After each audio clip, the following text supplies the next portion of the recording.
da-da-da-da. Pepsi Cola hits the spot. 12 full ounces, that's a lot. Twice as much, just a nickel to Pepsi Cola is a drink for you. Nickel, nickel, nickel, nickel, nickel, nickel, nickel, nickel. Pepsi Cola is a drink for you.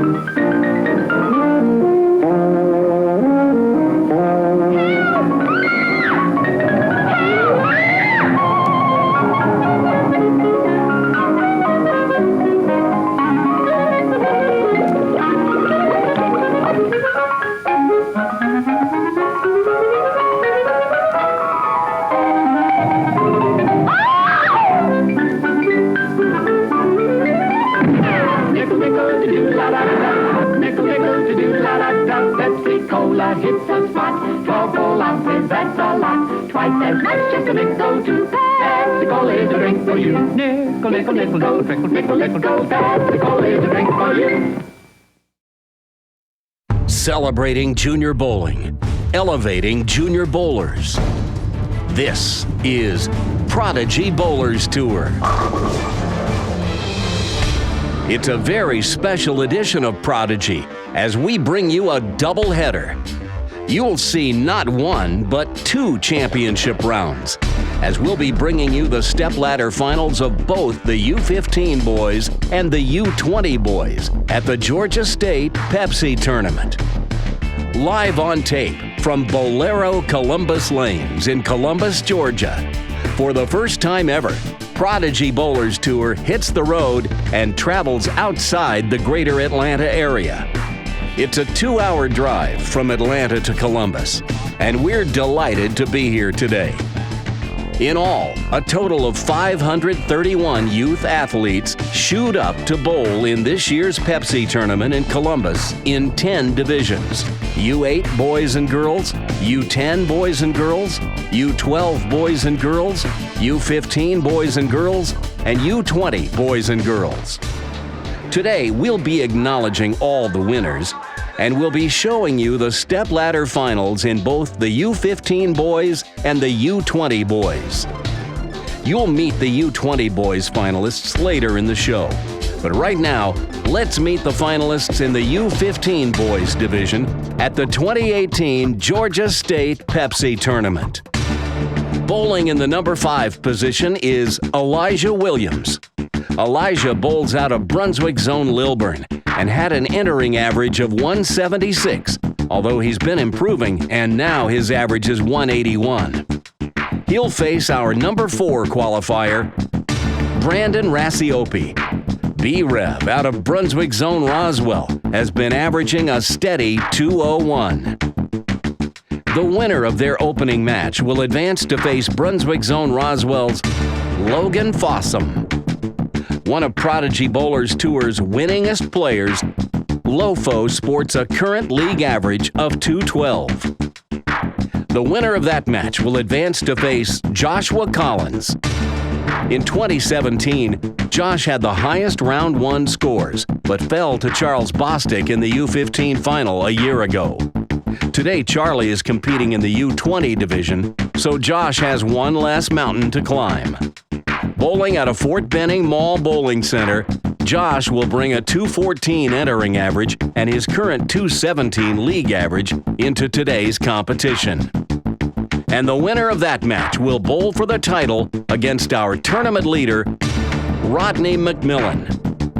In last year's Pepsi tournament, Rodney and this year's number 5 seed, Elijah Williams, were second after the first round of the Pepsi.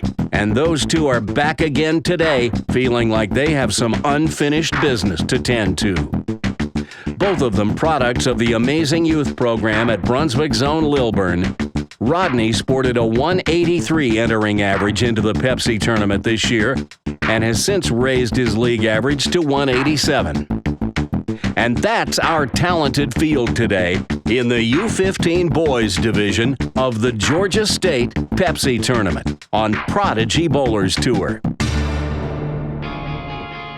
So, here we go with our opening match today between number 5 seed Elijah Williams and number 4 seed Brandon Rassiopi. Handshakes already out of the way. Brandon, being the higher finisher, had the choice of starting lanes. He wants to finish last, so he will lead off.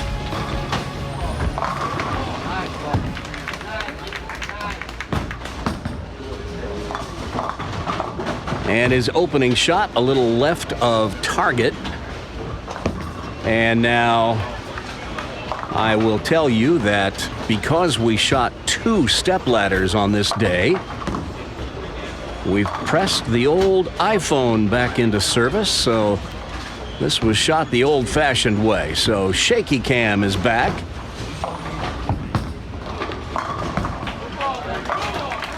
Brandon playing this down the right side of the lane. I don't like that angle, but maybe he's got a better way to do it. Or not. All right, well, not the start he had hoped for, but these lanes pretty slick on the outside. If they get it wide, it's not coming back. All right, and now we get our first look at Elijah Williams, first time on Prodigy Bowlers Tour. His game reminds me a little bit of Dakota, who you have seen on Prodigy before. Very similar mannerisms. And Elijah can rev it up. And that one finds the pocket, and he's off and running. Well, as you can see in this bowling center, the masking units are video screens, so nothing but white above the pins. Nothing to distract you in a tournament setting. I'm sure they've got the video screens going in open play.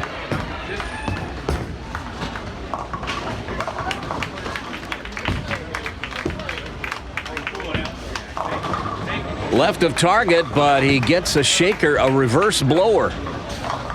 And a double to start. He'll take it.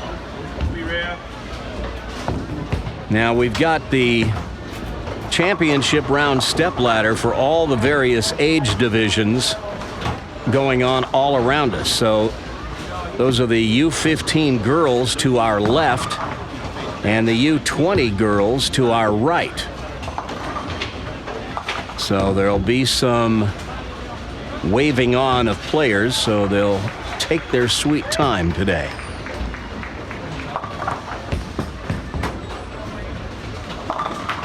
Brandon pulls another one, but this time he gets away with it and trips the 6, and that's a strike.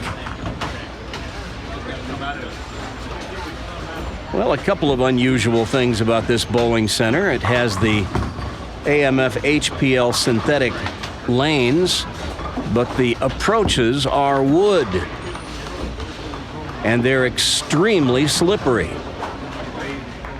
Had several people drive down to Columbus to check out the bowling center, and before the tournament began, even before the qualifying round began, and the reports were getting back to us that the approaches were so slippery that a lot of players were scurrying off to their pro shops to buy number 2 and number 4 rated slide soles so they wouldn't be slipping all the way off the approach.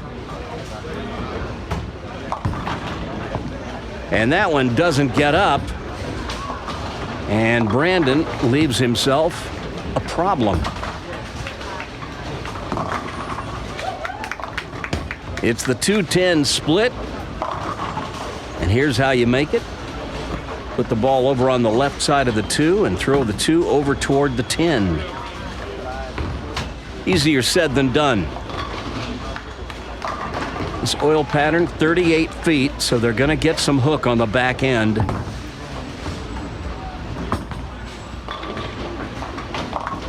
And they are really taking their time today.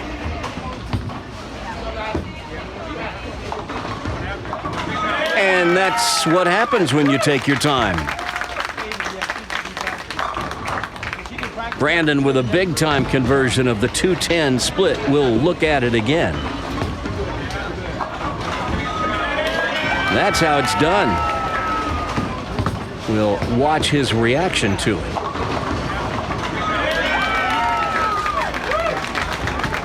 And he liked it. Now Elijah going for a turkey.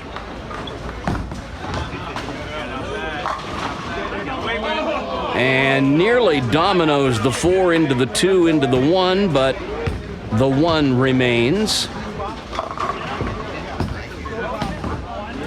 So he leaves himself a pretty simple spare.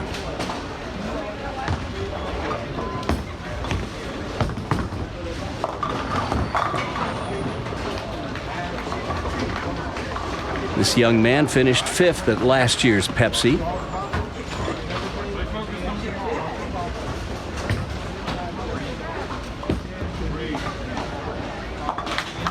Making shots like that.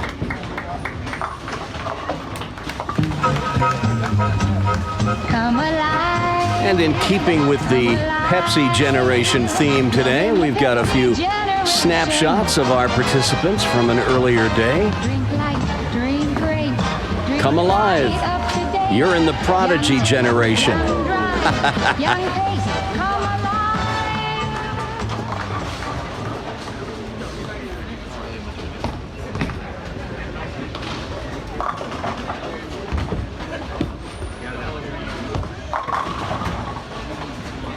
Elijah's strike ball sails wide, and he leaves the 1-2-4.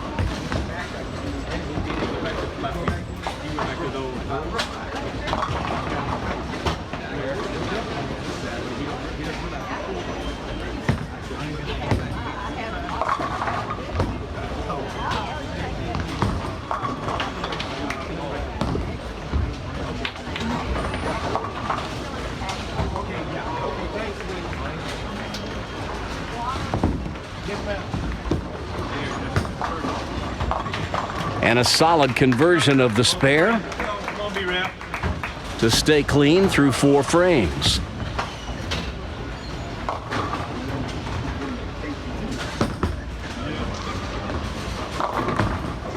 Now, both of these players have a bit of a rooting section. It's always good when you see a little support surrounding you when you're bowling in these events.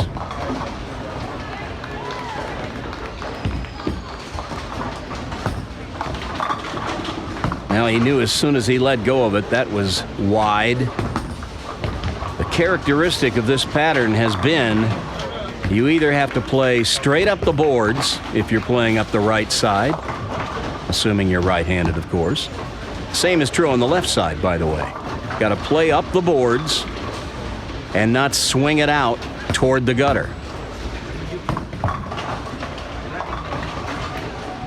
When you belly the ball, it tends to stay out there.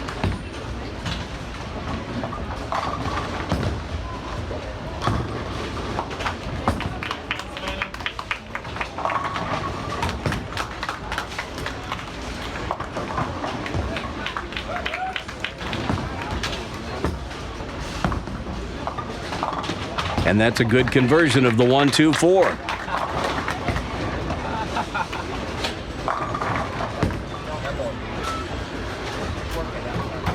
Now, under most circumstances, you would think that Brandon would need some strikes to narrow the gap, but what has been happening in most cases is players will make enough mistakes that if you can just hang around and avoid trouble,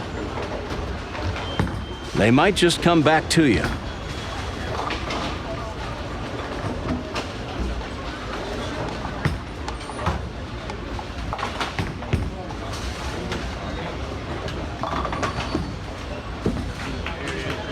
Now you see how he got that one on a left to right trajectory off his hand, and even though he didn't swing it a lot, if you swing it a little, it's gonna miss. And now Brandon's got the 1-2-8-10 washout. Put the ball over on the 1 and the 2. Send the 1 over into the 10. The ball will take the 2. The 2 will get the 8. If all goes according to Hoyle.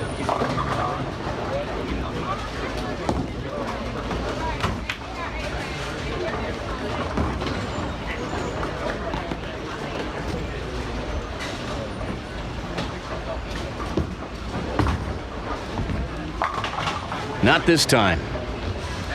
He got the split earlier, but the washout refuses to go, so that's a second open frame for Brandon and a big 35-pin lead for Elijah.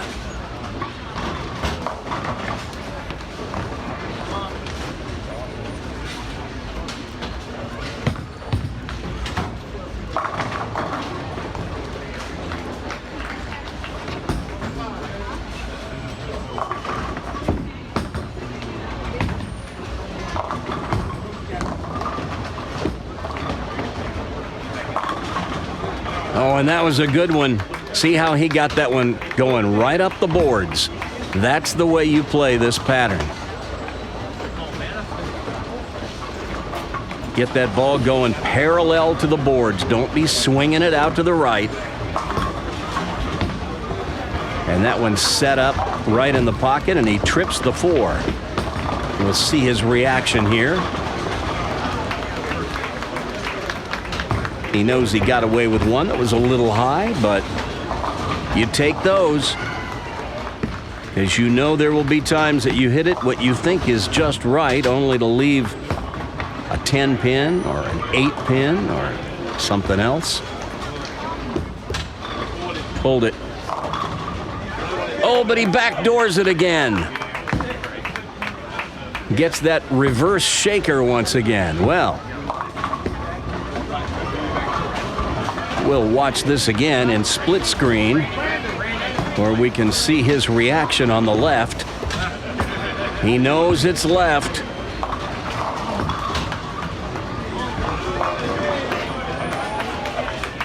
Yeah, he knows he got away with one.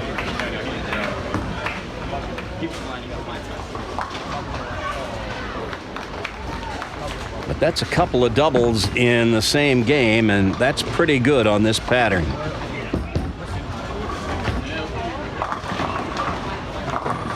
Once again, Brandon having a hard time getting the ball to face up. This time he's got the 1-2-4 with company. That 8-pin back behind. Just put the ball on the 1 and the 2, and you shouldn't have any problem.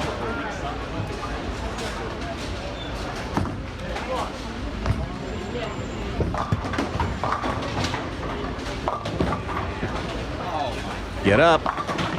Well, that's one way. Not the way we recommend it. As we celebrate the prodigy generation on this week's show at the Pepsi, here's a picture of Brandon Rassiopi about 12 years ago and one from about 9 years ago.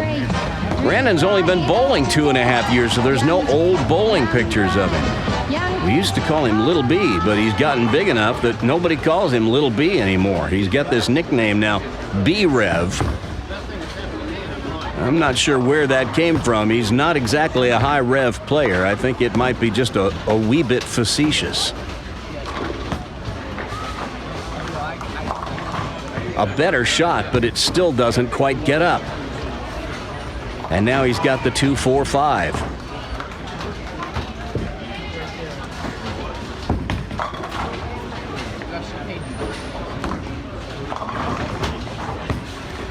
Brandon goes to another ball for this one. He's added this little swing rehearsal to his pre-shot routine. I like it.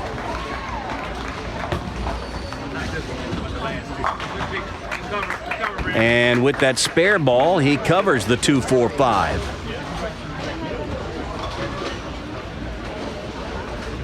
Well, I said earlier that he may not need to string strikes, that Elijah may come back to him, but Elijah hasn't shown any signs of being willing to back up.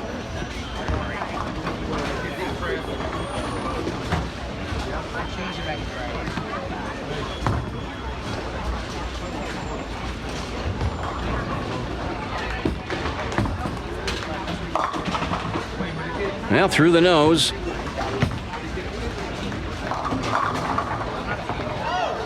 He gets 8, leaves the 6-10.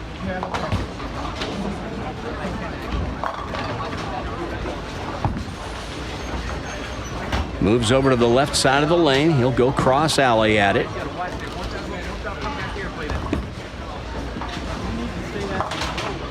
and covers the spare.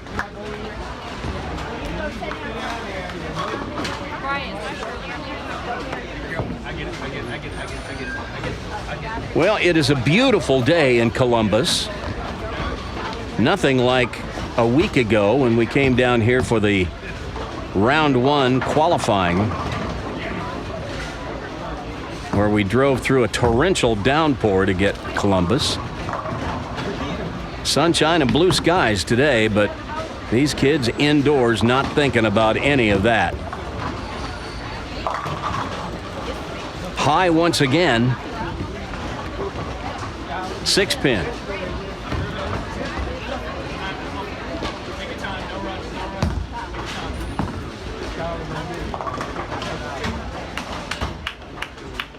And you see how these kids are just really taking their time. Part of that is they're waiting for players on the pairs to their left and right. Oh, look at this. Well, that one had to have just slipped off his hand. That was well right of target. And a little chink in the armor. Lead now 34. Brandon needs a double to cut into that lead.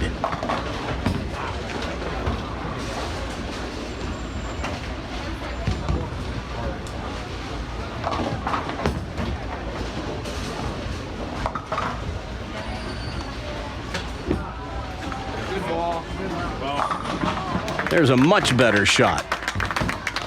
He slowed his speed down a little bit. Got it to face up. But now here's the critical shot right here. He's got the strike.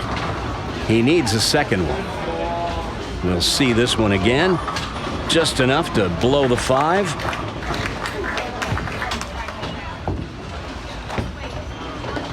If he can put a strike up here in the 9th, he'll cut the lead to 24.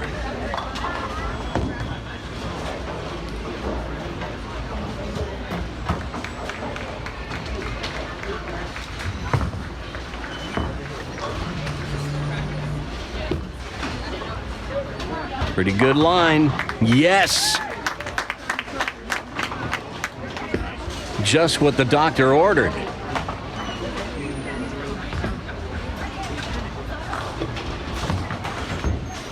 So now it's back in Elijah's hand.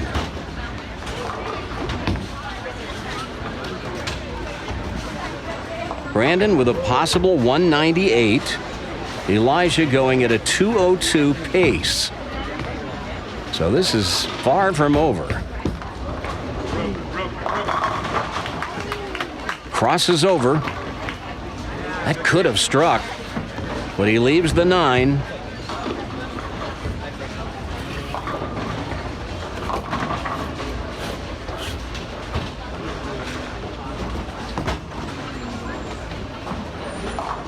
He'll move his feet a board or two to the left and just throw a strike shot. Just like that.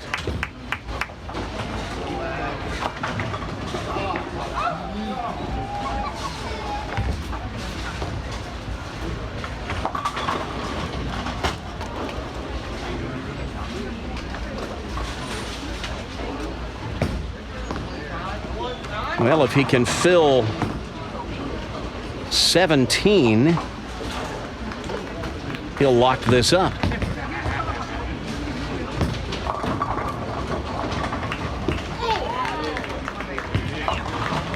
Oh dear.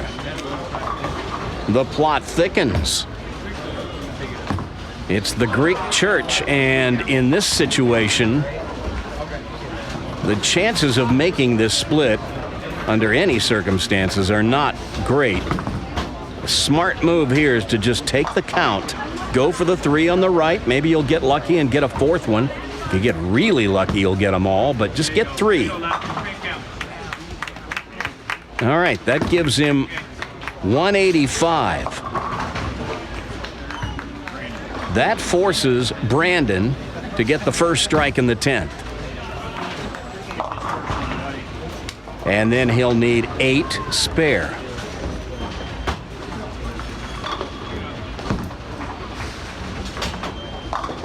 but he's got to have this one.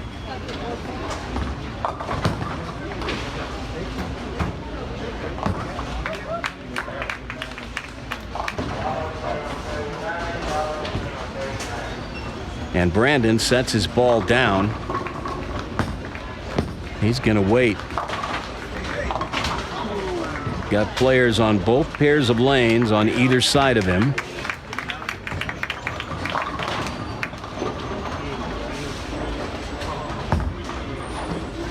All right, he made a critical strike in the ninth to double up to make this possible. Now he needs one right here. Must strike.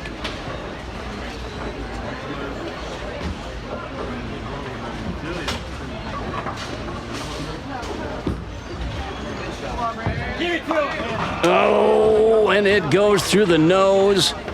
And with that, Elijah wins the opening match.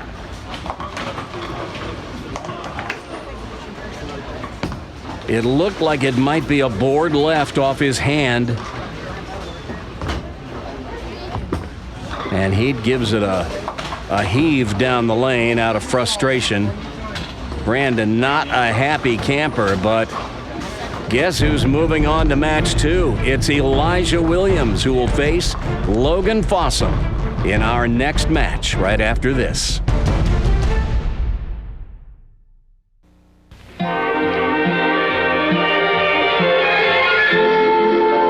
Have you noticed, wherever you find fun today, you'll find Pepsi-Cola, light, bracing, clean-tasting Pepsi. The lively crowd today agrees. Those who think young say, Pepsi, please.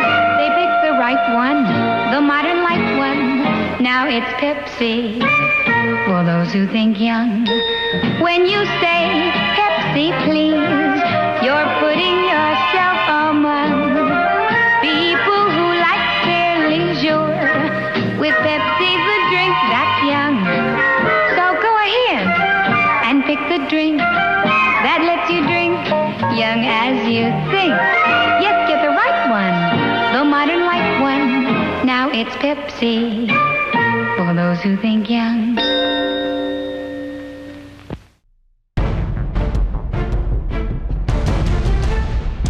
After building up as much as a 48-pin lead, Elijah nearly let it slip through his grasp as Brandon Rasiopi was one strike away from stealing the match. But Brandon's first ball in the 10th went high, leaving a split, and Elijah breathed a huge sigh of relief. So, Elijah Williams takes one step forward by advancing to match two, where he'll face our number 3 seed, Logan Fossum. And Logan bowled just great in qualifying a week earlier and earlier this morning in the 3 games that comprised round 2. Boom goes the dynamite. Elijah, loosened up by that win in the first match, throws a bomb to start. That's as good as you can do it. Now Logan.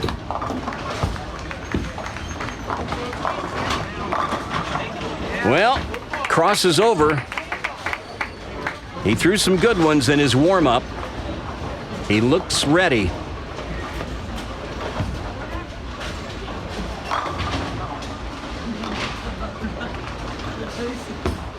For a while, it looked like Logan might lead this tournament.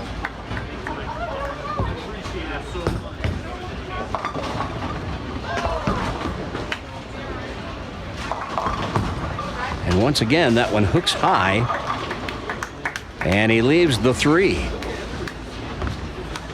Pretty simple spare. As he wanders off to get another ball.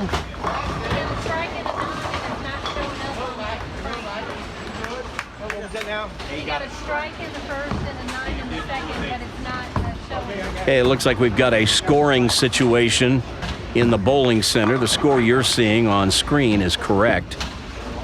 But the score is not correct on the overhead scoreboard, so one of the tournament officials is making those corrections. So Logan will wait.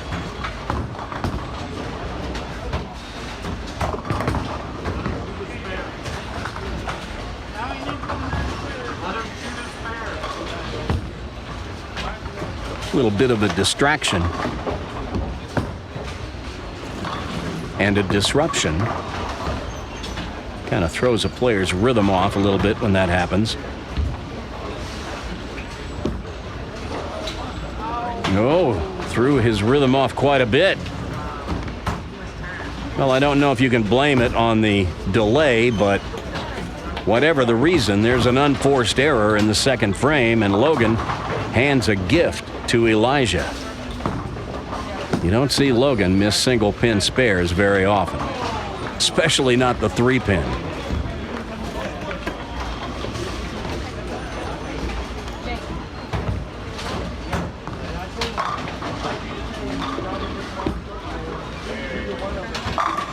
Well, look at this. Elijah only too happy to take advantage of it. And there's a solid strike in the second, and he gets off to a quick lead, putting a double up after his opponent opens in the second.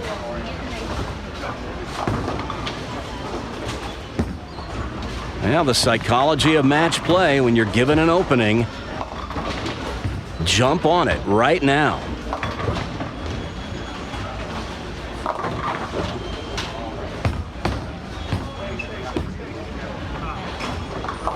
That looked like a pretty good ball, but it just hooked at the end, and he's left with the 6-10.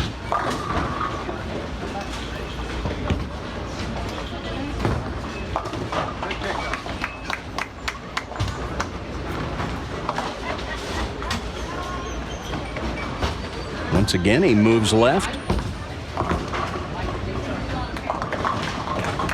He threw the ball in the gutter earlier, shooting at the 6-pin. This time he takes care of it without a problem, as Logan moves over to the right lane.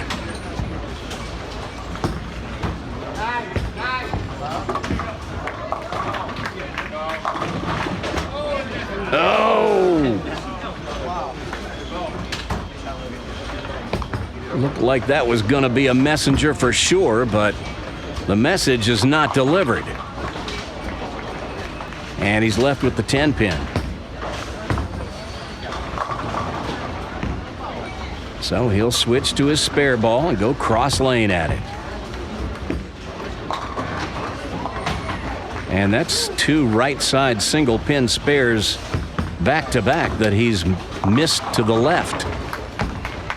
Very unusual.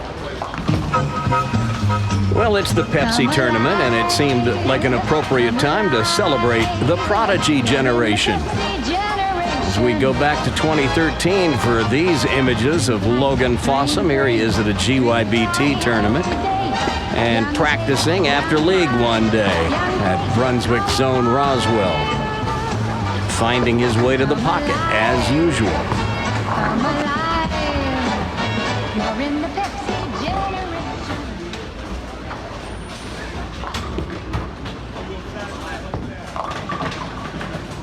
Well, he nearly had big trouble with the 2-8-10. He gets the 10 to go out, so this is a far more manageable spare. Put the ball right on the face of the 2-pin, or just slightly on the right side of it. Let the ball drive on through and carry out the sleeper. Oh my goodness. That wasn't close. And you can see by his facial expression that he's not happy. Understandable. After the way he's bowled so well in rounds 1 and 2.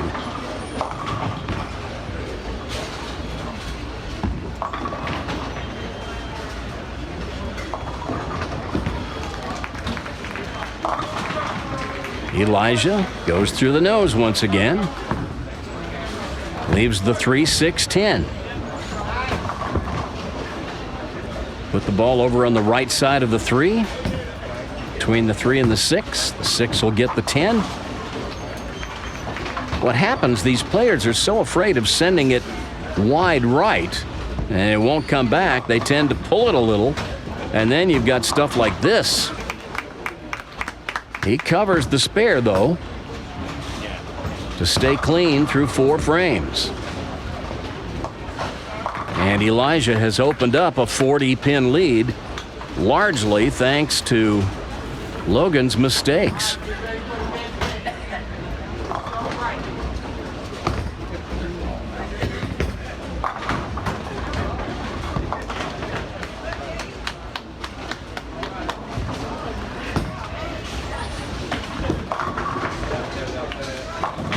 You could tell as soon as it left his hand, it was headed on a left-to-right trajectory. Not a steep one, but just enough that it was not going to make it back. And he's got the 1, 2, 8. And here's how you make it.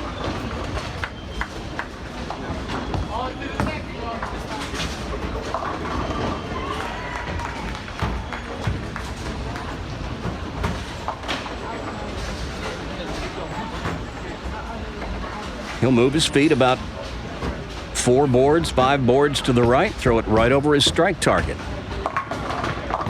And just like that.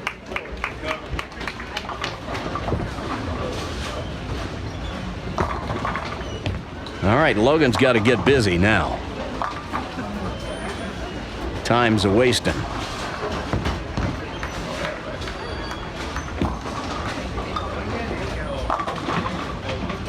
A much better shot. And how did that 7-pin stand? He threw half the rack at it. Everything went over to the left, but the 7 must be nailed down.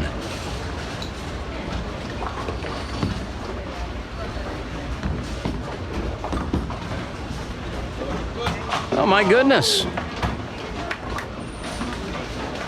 Well, he'll make that 99 times out of 100.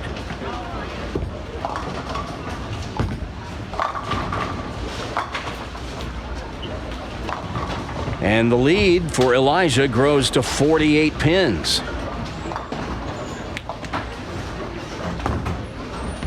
Well, at this point, when you're in Logan's shoes, all you want is just to make one good shot. Let's just get a mark on the board.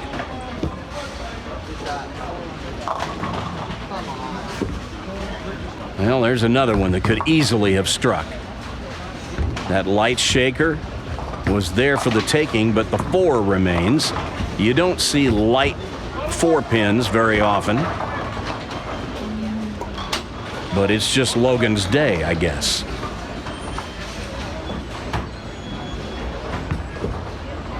Take a little extra care on this. There you go. And small celebration.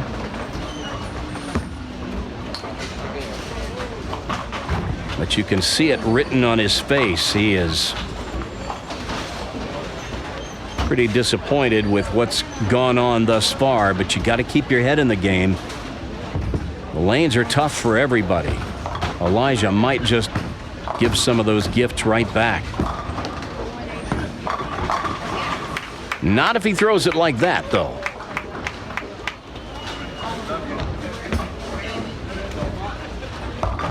That was a solid strike. We'll watch it again in slow motion.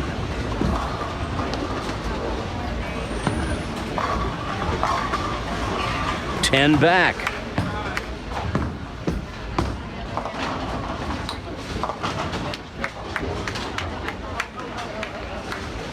He'd love to get another one right here.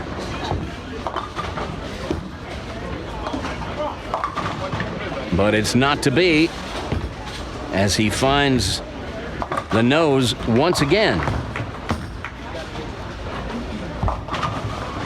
And it seems like he's about 50-50 on this 6-pin combination.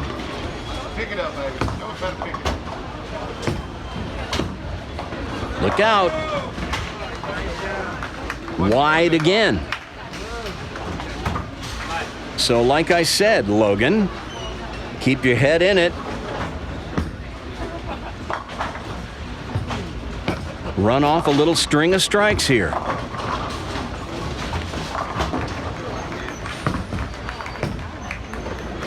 He's certainly capable.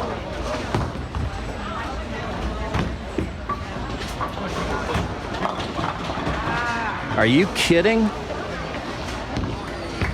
And he's got to be just telling himself, really? A bucket crumbler breaks down to a 5-7? How often do you see that? Well, here's how you make the 5-7. And he needs to take a run at it right now.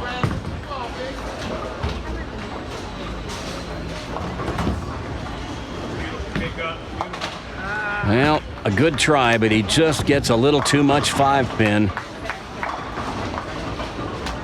And that's 5 opens in 7 frames. I don't believe I've ever seen Logan have 5 opens in 7 frames. I think if I blindfolded him, he'd do better than that. When it rains, it pours.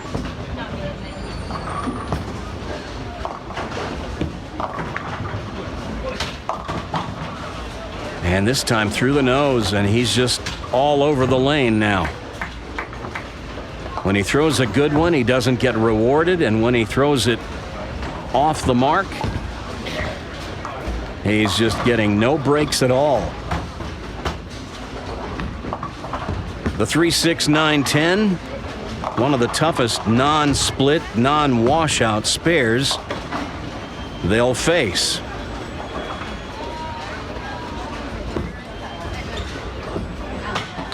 And what are the odds that he would whiff the whole thing? Well, I guess if it was going to happen, it would probably happen in this game.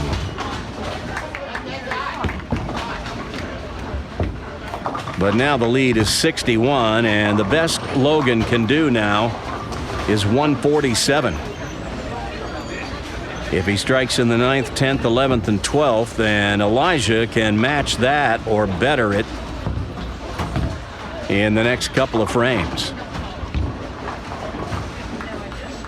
Wow.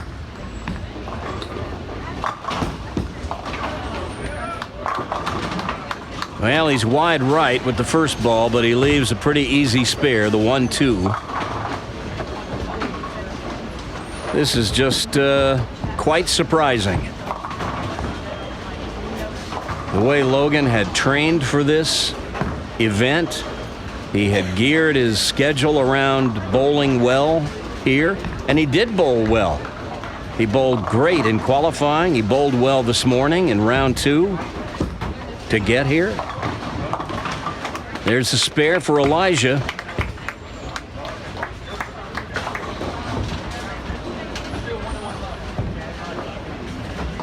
He's going to put this match away right here in the 9th frame,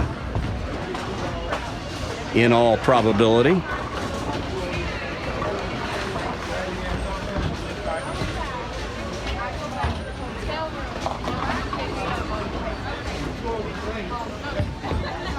Have to call this a shocker. That's not to take anything away from Elijah. He's bowled great too. Well, he gets away with one there. That 7-pin was thinking about standing, but those 7 pins are enough. Elijah has won the match and will be moving on.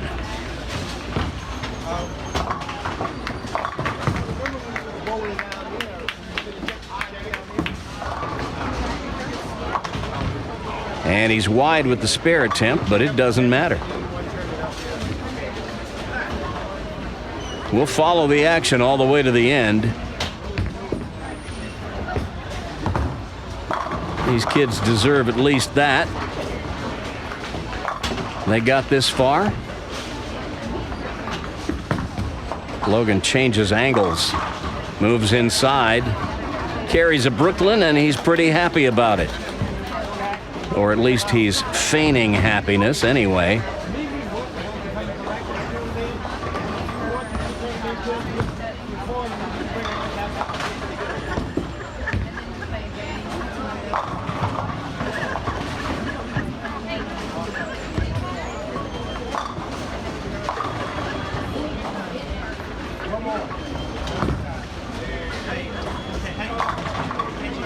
Well, that inside line doesn't work quite so well on the left lane when he gets it wide. And that's the dilemma they've faced. You either have to play straight up the boards on the right side, playing right around where Logan's been, right around the 7 board, give or take, or you move in and play deep inside. And the ball hooks by the head pin, so he's open in the 10th and finishes with a 113, and I don't think I've seen Logan shoot a 113 since he was probably 10 or 11 years old.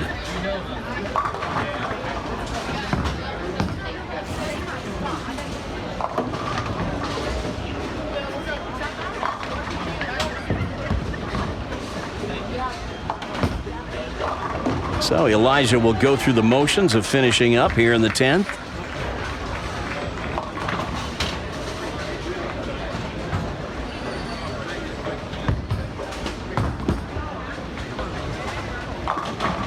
Well, once again, you get it a little wide. It's not going to recover.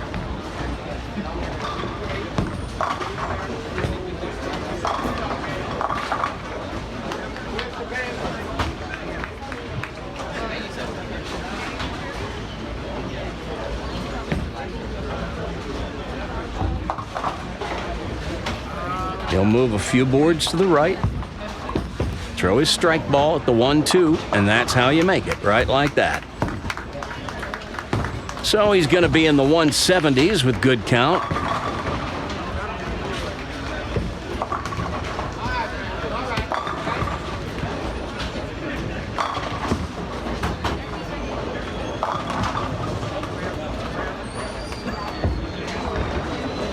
I guarantee you this much, he did not expect this game to be this easy.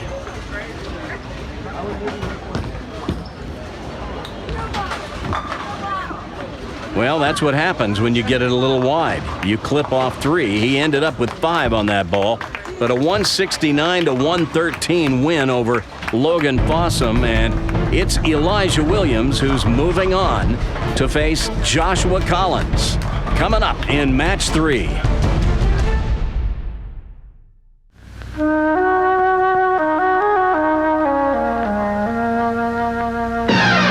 Come alive, you're in the Pepsi generation.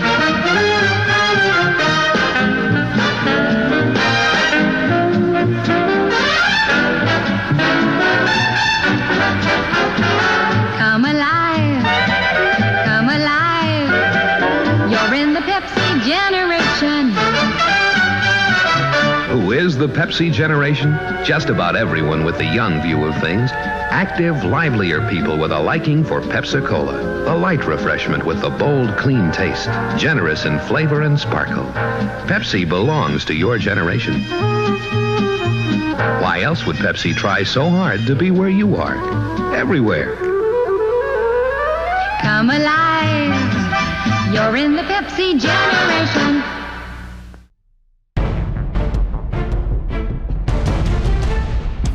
Well, about all that can be said about the game Logan bowled is, as the old song goes, Mama said there'd be days like this. You'd just much rather they not come when you're bowling a big tournament. But there it is, and Elijah Williams was only too happy to be the beneficiary of Logan's misfortune. But somehow I think Logan Fossum will have more bites at this apple in the future. But on this day, it's Elijah who's climbed another rung on the stepladder, and now he's on to match 3, where Joshua Collins awaits. Joshua, bowling out of Fort Benning Mall Bowling Center.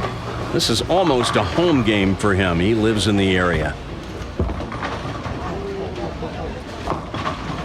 And you see what happens when you send it a little wide. It doesn't get up. Same problem exists for the left-handers. The 1-3-6-7 washout. Same thing as a 1-2-4-10 for the right-hander.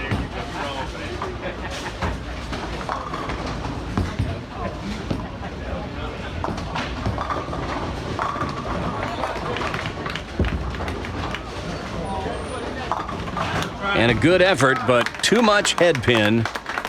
And Josh is open in the first.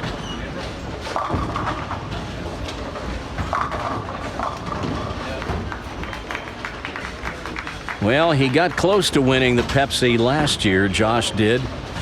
Finished second. Got to the final match and lost to Charles Bostic.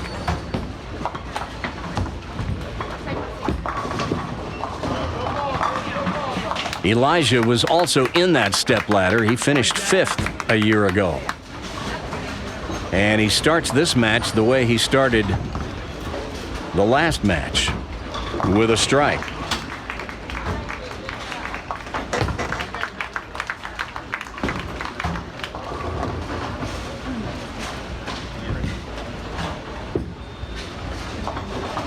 That's a good characteristic to have in match play, getting off to a quick start.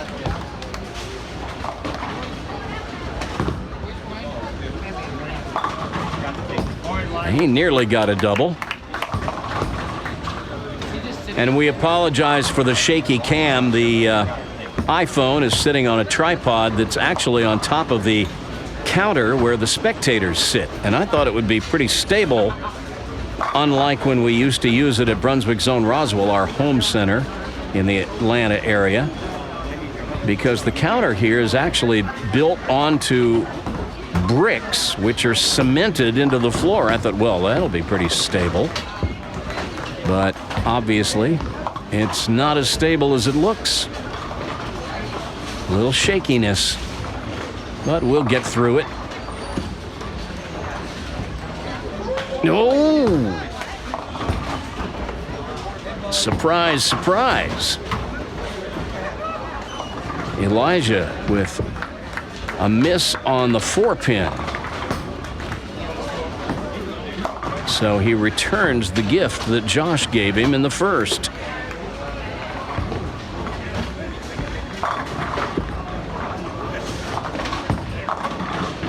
And Joshua mixes them up and gets that light shaker to go.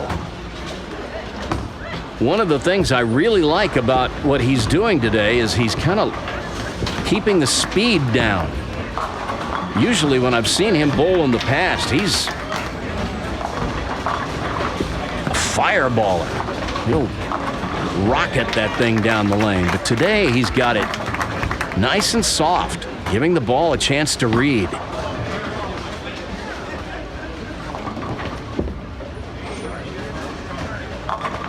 And he gives a little traffic cop action that time, directing traffic, waving it up. And the ball paid attention.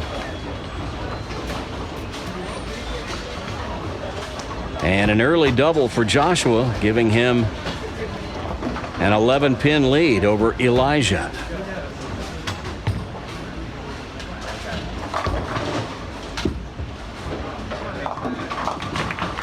Ooh, well, we've seen this from some of the other players today. Get it a little wide, won't get up. The 1-2-10, put the ball on the left side of the 1-pin and throw the 1 over into the 10. The ball will get the 2.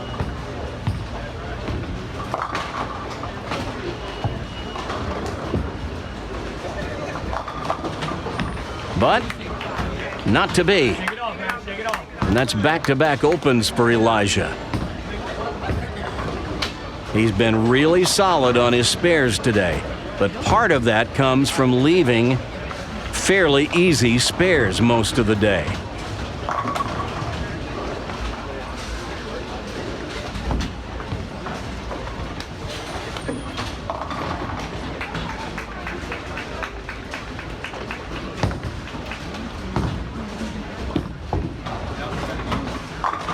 wide again. You can see it on the initial launch angle. When the ball is headed right, it just doesn't want to recover. The 1-2-9 put the ball, well, right about where you would throw a strike, on the right side of the 1 pin. Let the ball deflect over into the 9. Now be careful that you don't hook it by the 9. Look out. And that's 3 opens in a row. And trouble for Elijah.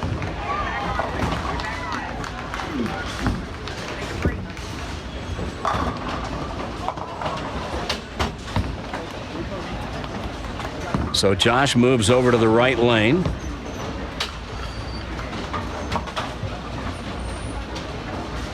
He used to get super low. I used to call him Spider-Man. He was so low. He's still pretty low at the line, but not like he used to be.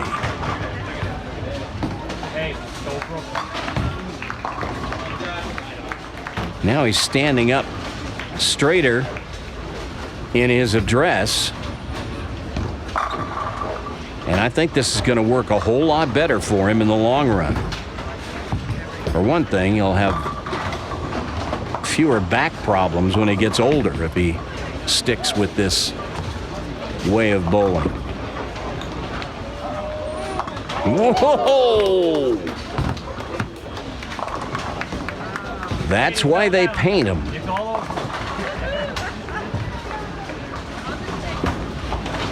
Yeah, they call football a game of inches. How about a game of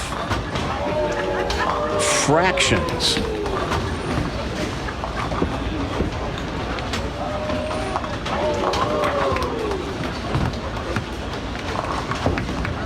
Yeah. He knows he got one there. He knows he got one there, too. That was his best ball of the match. We'll watch it again. Once again, using his left arm to direct the ball up to the pocket. And it performed as instructed.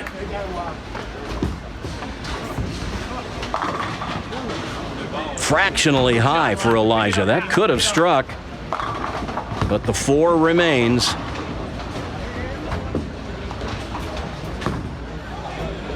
And like Logan last game, Elijah just needs to see something good happen here.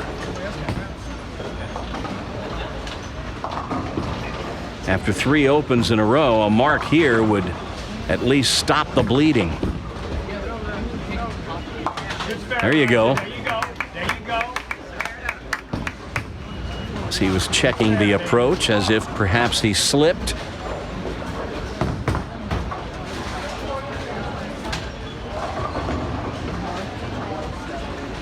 Still got half the game left. Nobody's running away with many of these matches. It's just hard to string strikes, but if you can get a few, your opponent might just give you an opening somewhere along the way. Well, that's not what he wanted.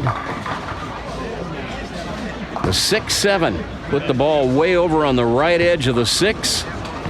And it's a beautiful thing when you can slide it across the lane and take out the 7. He's playing more down the middle of the lane than I normally would recommend. But with the outside so slick, this is doable. Well, almost. You get it out there, it's not going to hook much. The outsides are flooded on this pattern. He got close, but that's 4 opens in 6 frames. And that is not a recipe for victory.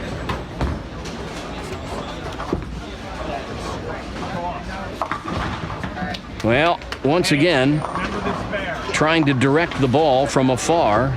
This time, It proves what most of us know, which is that bowling balls have a mind of their own and they don't pay any attention to us.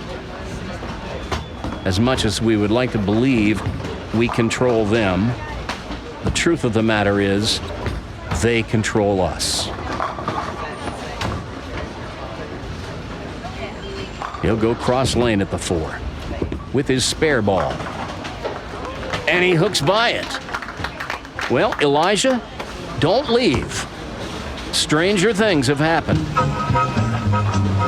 As we continue our theme of the Pepsi generation, the Prodigy generation, here's Josh back in 2014 with a friend. And here's Josh with Wes Malott of the PBA Tour a few years ago.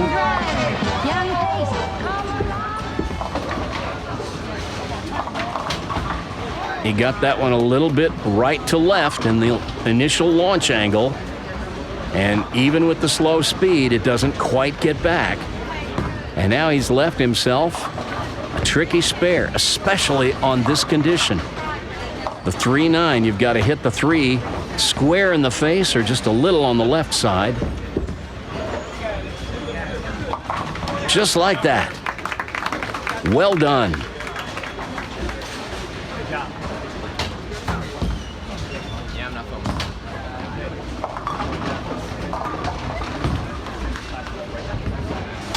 But now Elijah needs to start putting some strikes on the board and get back in this.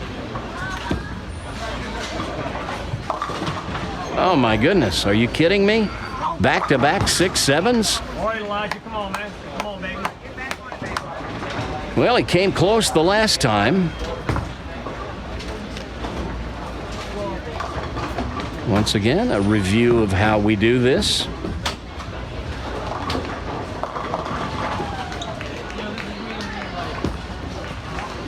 Oh, no, not out there. Got to keep it off the gray board. So that's 7 out for Elijah. The lead now 45. And it is Trouble City. Elijah with a possible 170. Joshua going at a 185 pace.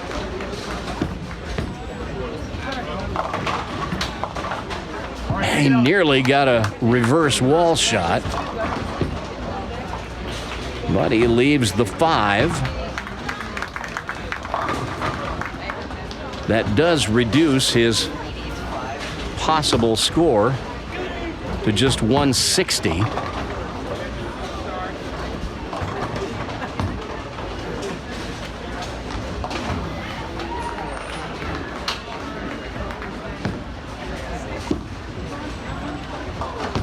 Oh my goodness. Well, it's as if your superpower just leaves right out your fingertips. If bowling is your superpower, you can lose it just as easily as you can get it.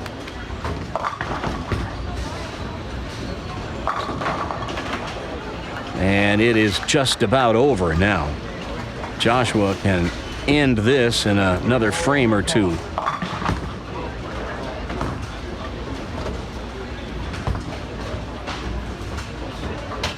Yeah, the 2-7. Baby split. Put the ball on the left side of the 2. Let it deflect off into the 7.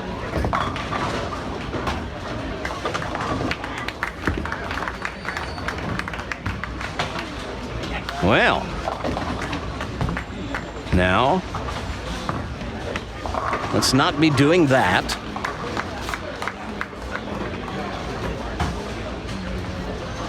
Did I mention that spares are at a premium today? Elijah has a possible 149.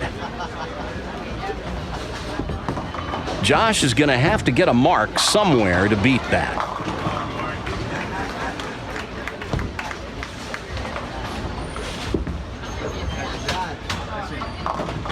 There's a mark. That's the best kind of mark.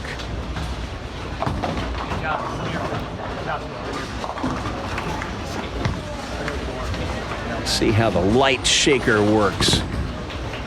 Watch the head pin go to the right wall, and it takes out everything on the right side of the rack.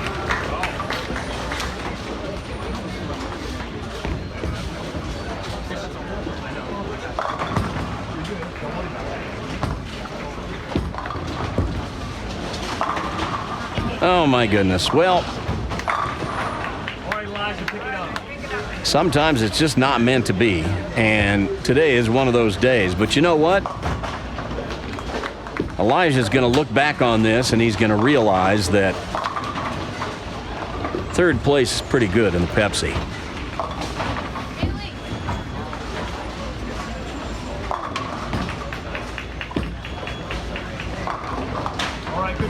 He covers the 9, and now he will go ahead and finish over on the left lane.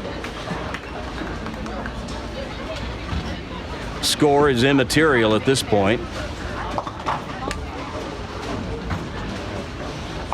Josh has this one salted away, and he is going to bowl for the championship for the second year in a row.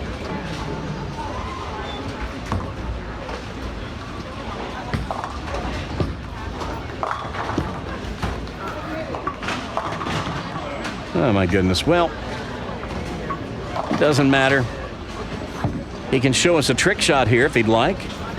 We'd love to see him make the 4-9 just for show.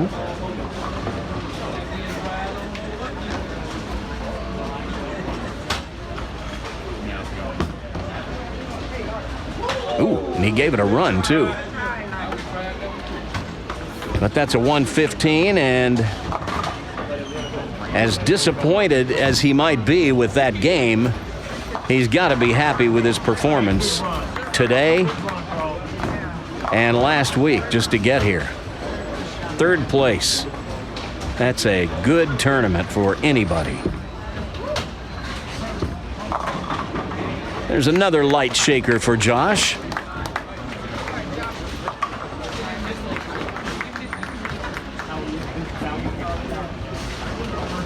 As you see Rodney McMillan getting ready to go.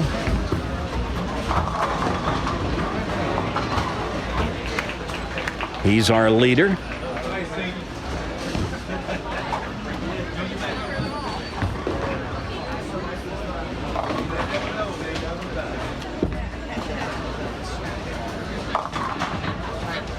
And Josh comes up high and leaves the 247, so he'll be in the 170s. 178 with a conversion.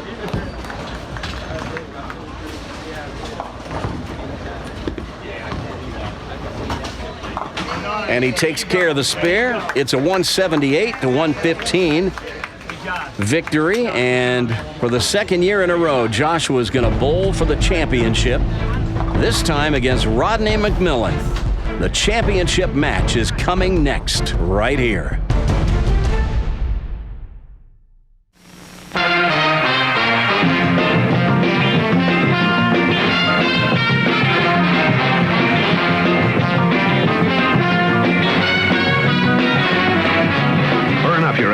Work up a mighty thirst, then belt down a cold Pepsi-Cola.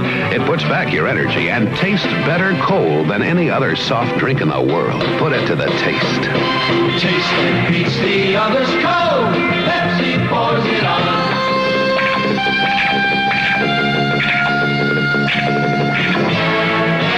Pepsi's got that special taste created for the cold.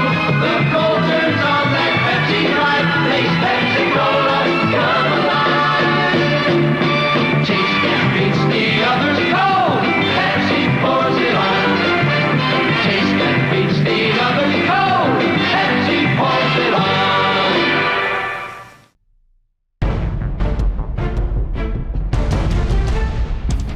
1 year ago, Elijah Williams and our tournament leader Rodney McMillan were tied for second place after round 1 behind first round leader Joshua Collins.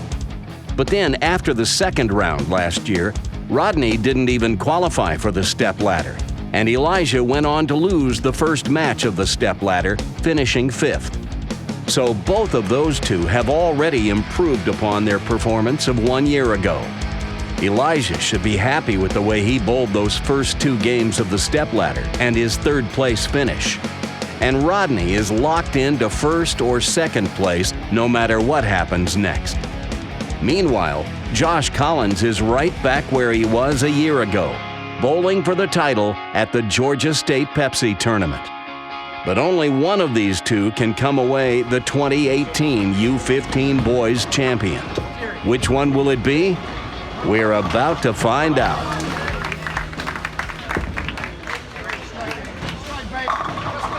And Josh Collins starts with a solid strike, about as solid as you'll ever see, as he uses that soft speed up the left side of the lane. Watch this.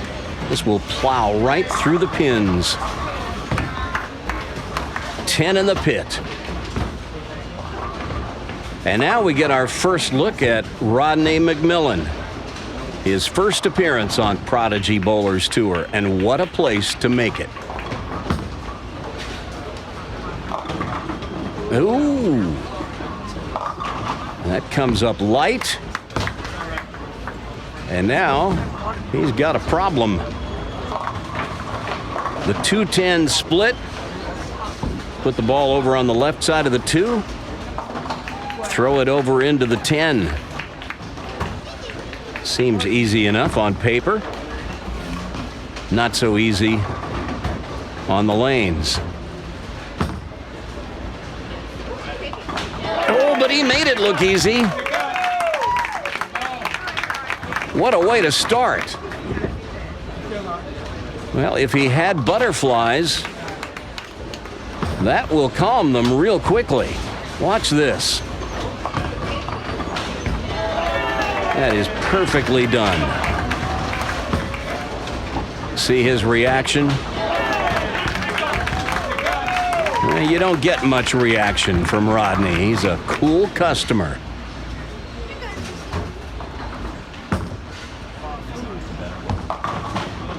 Oh, and he splits the 4 and 7, and there is a strike.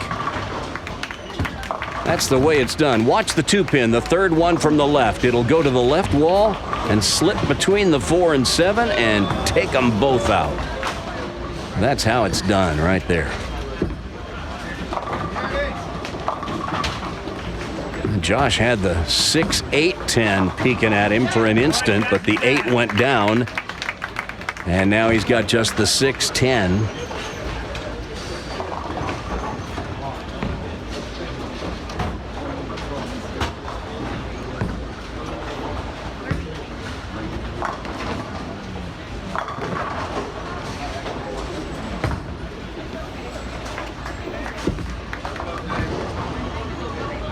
He gets it. So a spare in the 2nd frame for Joshua. And this match is even. Pick it up, girl.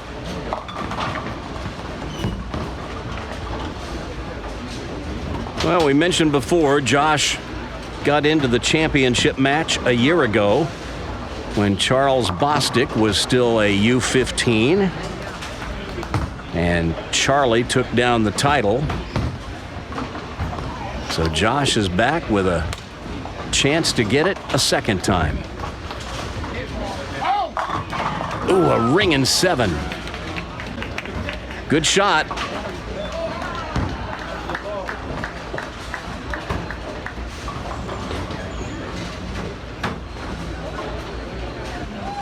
Just sent the 4-pin up and around the 7.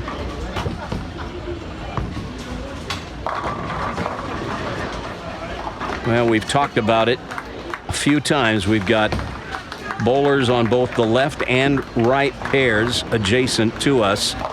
So these kids are waiting for the other bowlers to clear.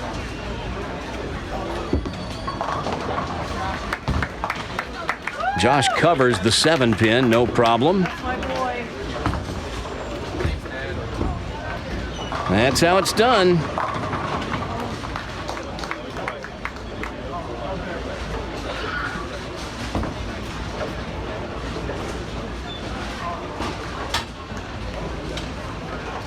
Let's see if Rodney can put a double up on the board.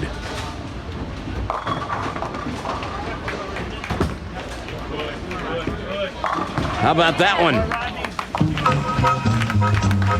Come alive. Well, as we celebrate the prodigy generation here at the Pepsi tournament, take a look at Rodney McMillan through the years. There he is with some of his earliest trophies.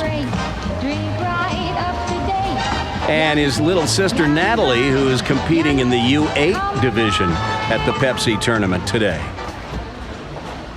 Well, Rodney didn't make the stepladder a year ago after being tied for second following the opening round, and he wants to make the most of his title chance today. Oh, that one gets away from him on the left. This is what we've seen throughout qualifying, throughout the second round, and through the stepladders we've watched today thus far, the 1-3-6. If they don't get it out wide enough on 38 feet of oil, you figure it out. It's going left, short oil pattern. But if they send it too wide because the outsides are flooded, it hangs. Like it did there. So an open frame negates the double that he got in the second and third. And now this match is back down within a mark.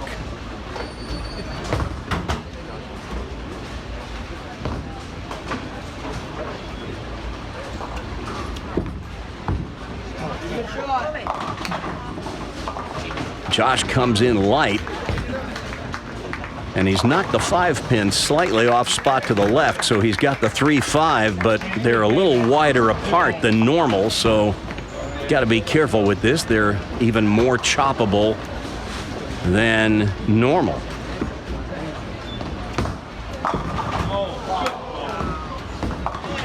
But he covers it without a problem.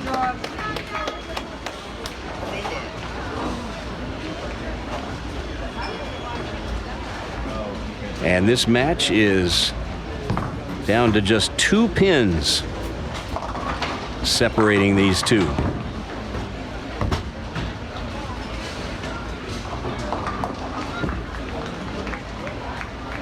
Although this bowling center is not Josh's home center, he lives in the area, so he has bowled here a lot. He's quite familiar with the place. That got a little wide. You could tell the launch angle. He sent it from right to left a little bit.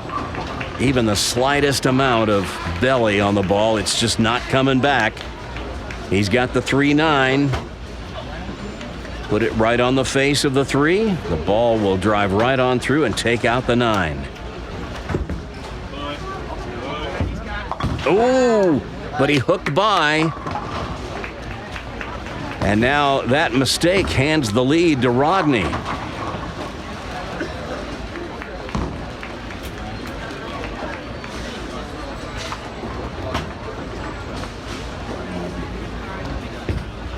Rodney, the son of Rodney McMillan. So actually this Rodney is a junior.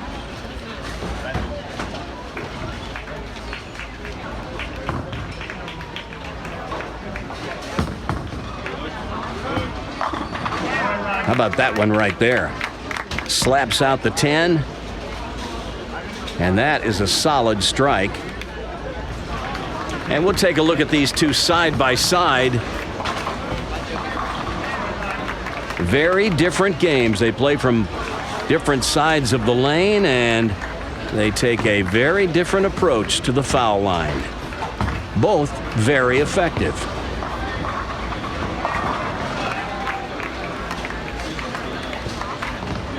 But only one will be crowned a champion this afternoon. A high hit leaves the 3.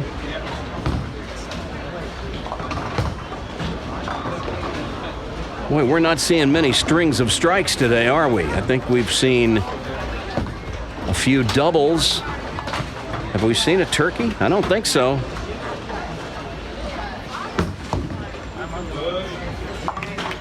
There's a spare. He covers the 3-pin.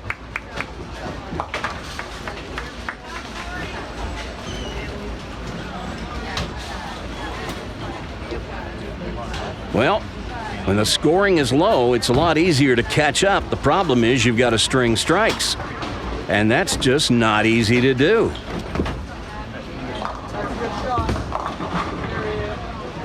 That looked like a pretty good ball.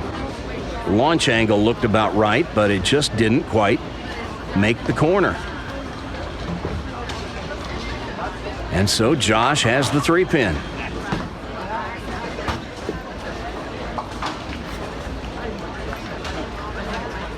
He'll move a few boards to the left, throw it over his strike target.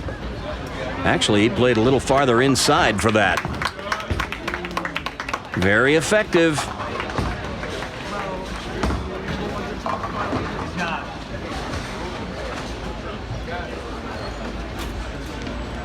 Josh's coach is his dad, Jeff. Sounds like he was getting some instruction from the cheap seats. They work pretty closely together.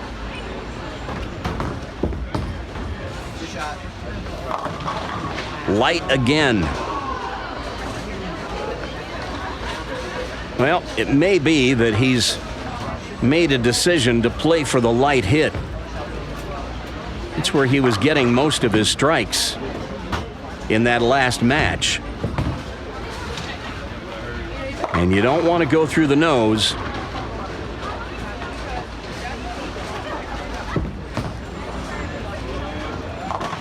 He covers the 3-5 again.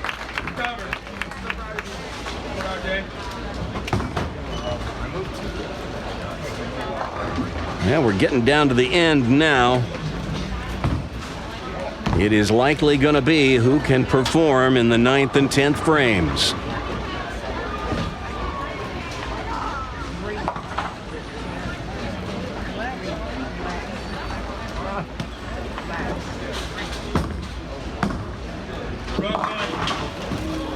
High hit. He's got double wood this time. That's the 3-9. Yeah, we've told you how to make this before. You got to hit the 3 right on the face. It's made a little more difficult on this oil pattern because the outsides are flooded. You send it out wide expecting the ball to come back. It might not. But he gets it. That's a good cover. And with that, he maintains a double-digit lead.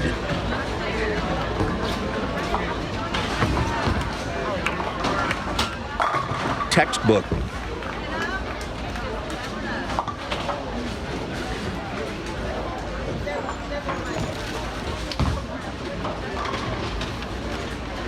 Down to nail-biting time now. Get up. Well, the loss of count brings this match down to within a mark. And he's got a difficult spare. The 1-2-4-8. You want to hit Brooklyn. So he'll move about 4 boards to the right. Throw it over his strike mark. Oh, no.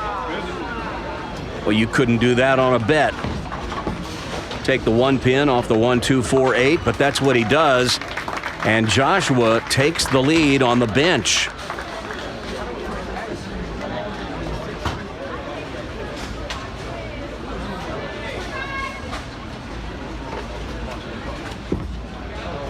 That's wide. You can tell as soon as he let it go, when that ball is heading left, it is not going to come back.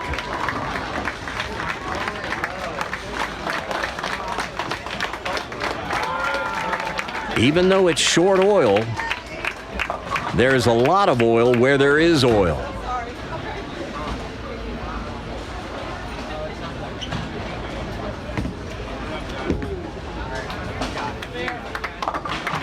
And he covers the 1-3 to maintain a 4-pin advantage. As we get down to the 9th and 10th frames where this championship is going to be decided today.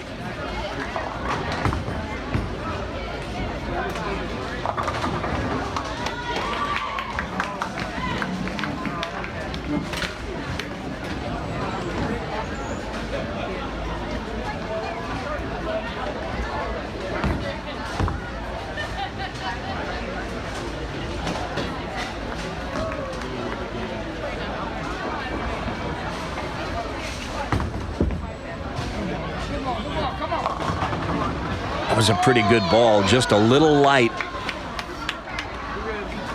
Another 3-pin.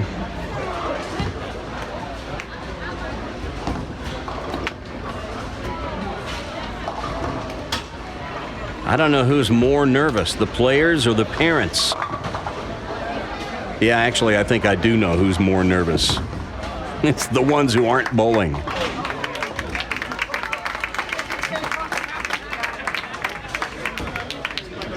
All right, that's a critical spare. He's only had one open frame. That's big. When the scoring is low, close your frames. Might be enough.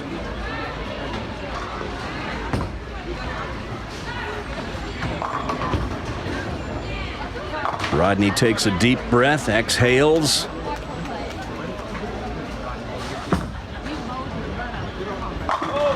And throws one of his best shots of the match right there.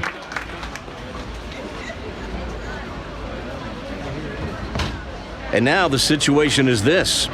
With that strike in the 9th, Rodney sets himself up where if he throws a strike in the 10th and 11th, he will shut out Josh.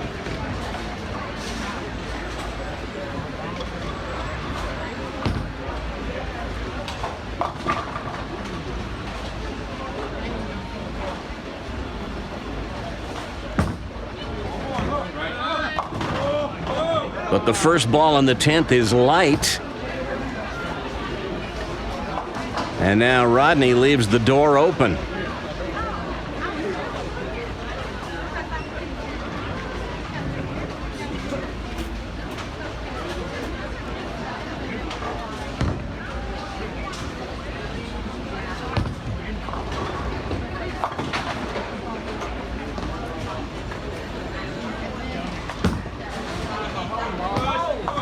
All right, he gets the spare.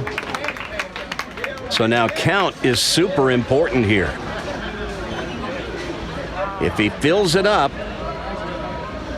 he'll shoot 176, and Josh will need to fill 18 in the 10th to win by 1.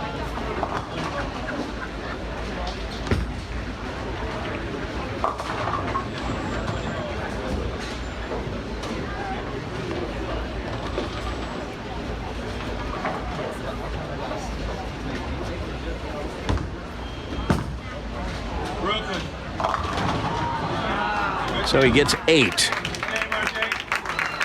for 174.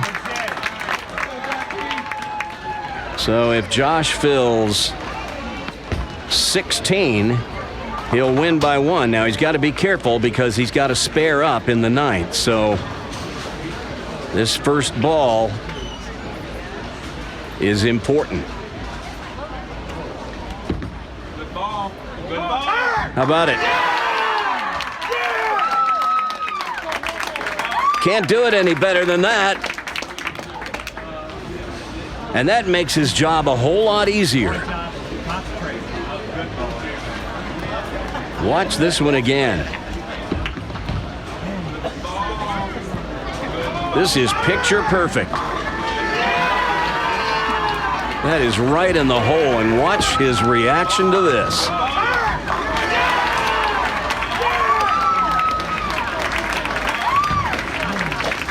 He knows what that meant. It means that now he's got 2 shots to get 6 pins.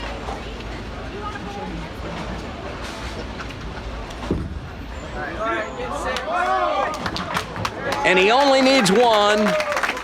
And Joshua Collins is the 2018 U15 Boys Champion at the Georgia State Pepsi Tournament. It took him a second try in the championship match, but he got it done today. And that is a solid game that he's bowled, too.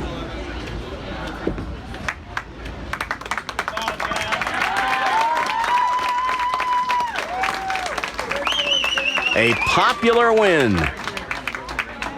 He's got a lot of friends here.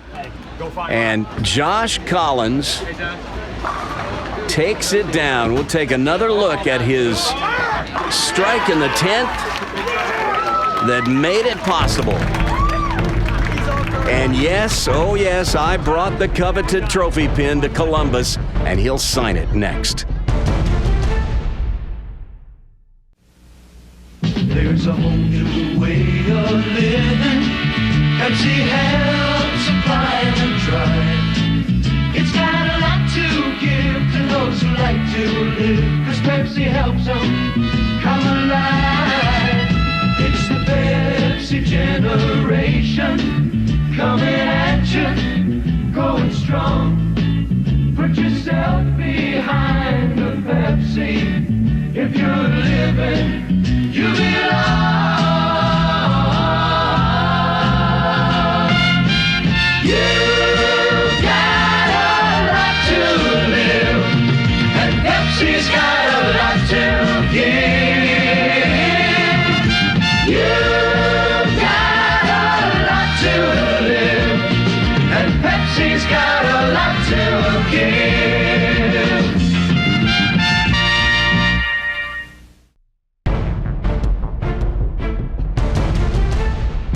Well, that was about as exciting a final match as you could ever want. Rodney McMillan gave Josh Collins all he could handle.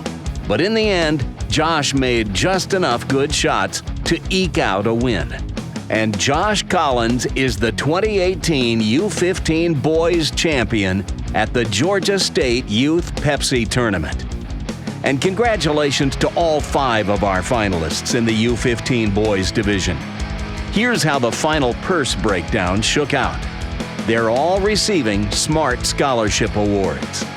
Brandon Rasiopi gets $302 for 5th. Logan Fossum receives a $377 Smart Scholarship. Elijah Williams will have $528 deposited in his Smart account. Rodney McMillan gets a $755 Smart Scholarship. And for winning the U15 Boys Division, Josh Collins receives a Smart Scholarship Award in the amount of $1,057. And while those awards are significant, the question that Josh was asking as soon as he came off the lanes was, do I get to sign the coveted trophy pin? And surely you didn't think I wasn't going to bring it to Columbus. Do I get to sign the pin? You get to sign the coveted trophy pin. All right. Sign at the very top. That would be like an amazing. Josh finally gets his name on the coveted trophy pin after all this time. That was an exciting match. That's amazing. It's just amazing. I pretty much struggled the whole game, but came in clutch when I had to, so. Well, you made the shots that you had to make. I Congratulations. made my spares too. Yeah, congratulations, man. That's awesome. Thank you. Coming up next, you'll meet our finalists in the U20 Boys Division. Right after this. Join the Pepsi people. Hey, Sam. How come you're not playing? 'Cause I'm a girl, Daddy. Aw, come on. Join the Pepsi people.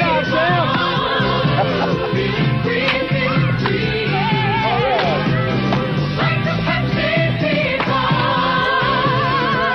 You must be me.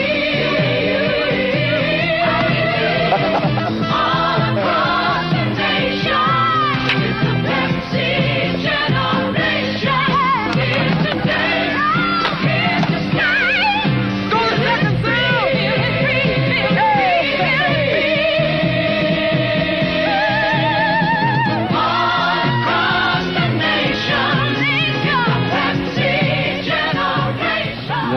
Pepsi, Sam? Samantha. Samantha.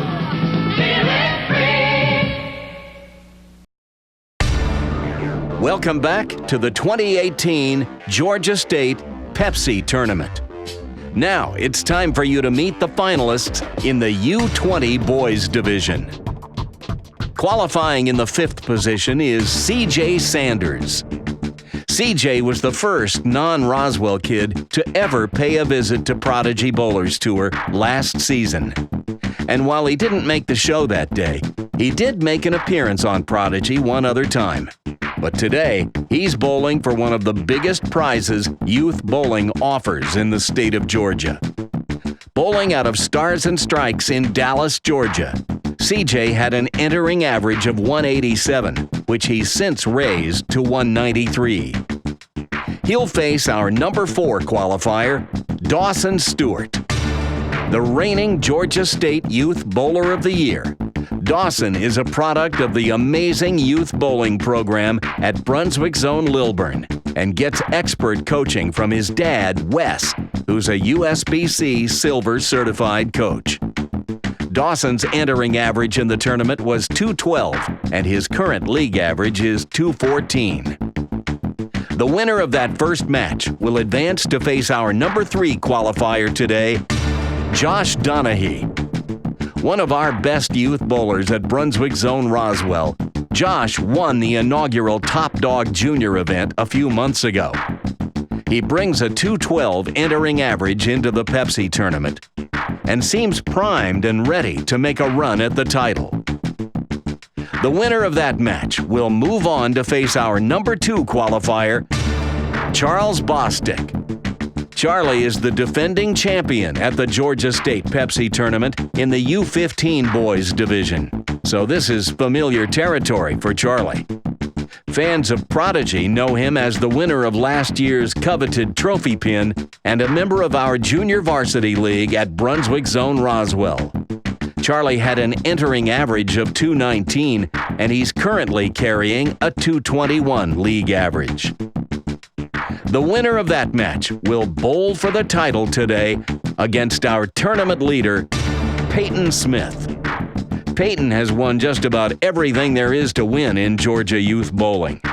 2 years ago, he was Georgia State Youth Bowler of the Year, and he's the defending U20 Boys Champion in the Georgia Youth Bowlers Tour Tournament of Champions. And fans of Prodigy Bowlers Tour saw him win the Swiss Open back in January when, on a tough pattern, he fired back-to-back games in the 240s, making it look easy.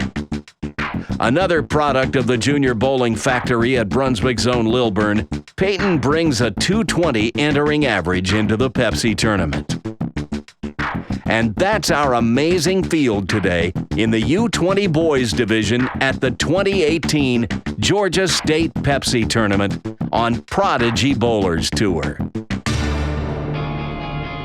So, without further ado, let's get right into our first match in the U20 Boys Division as our number 5 seed, CJ Sanders, squares off against our number 4 seed, Dawson Stewart.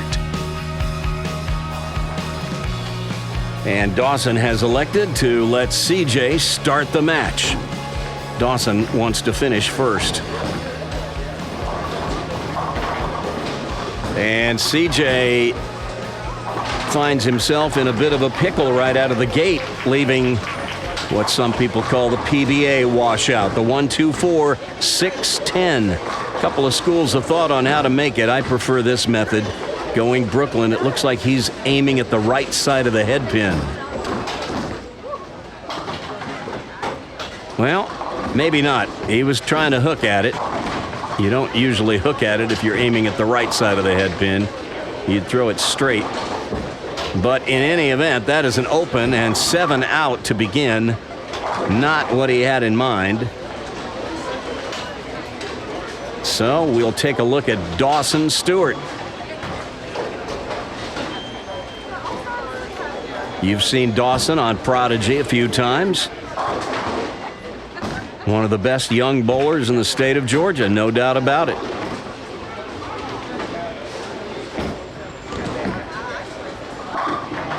And one of the smoothest, too.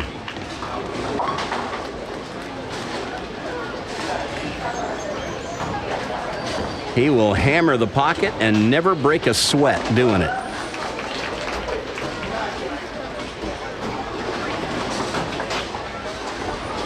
We'll watch his style in slow motion. And you see the result.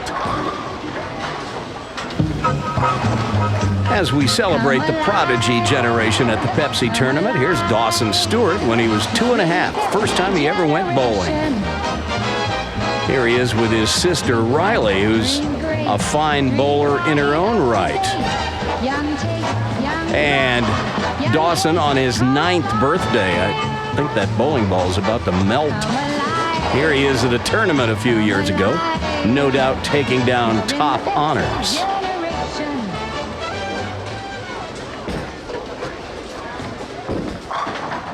But like the others, he can't get away with swinging it out wide. These lanes just won't permit it. That one sails wide, and he's got the 1-3-6.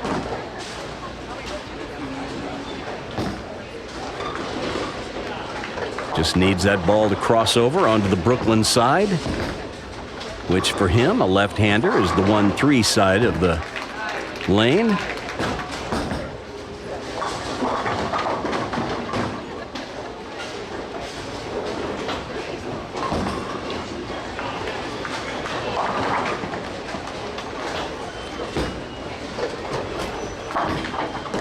Well, Dawson throws it straight at most of his spares. That one, he could have used a little hook.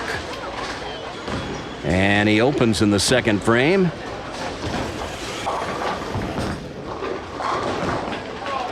And so C.J. Sanders will throw his first ball on the right.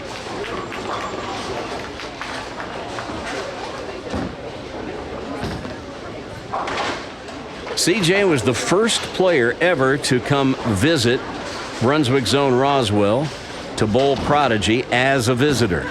He didn't make the show that day, but he's bowled a couple of times since and been on the show once.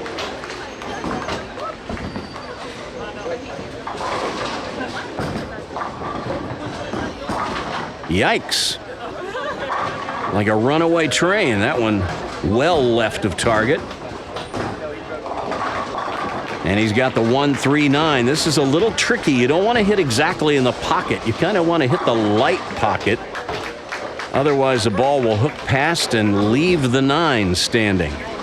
You want to hit the 3 pretty square. And that's exactly the problem I was talking about. That would have been a good time for a straight ball if he's got that in his quiver.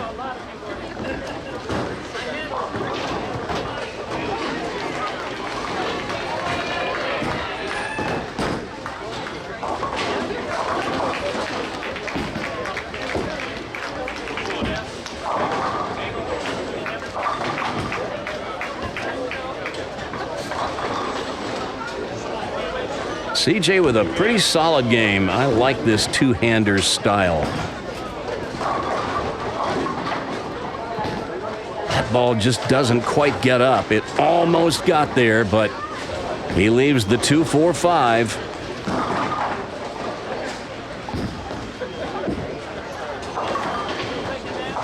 And here's how you make it.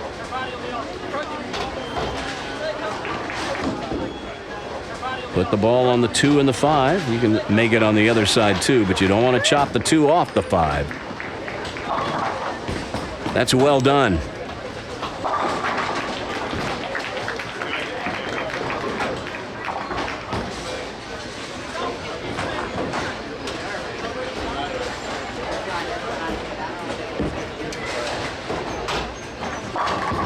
One thing about low-scoring conditions is most of the time the matches will be fairly close, because nobody's able to run away and hide.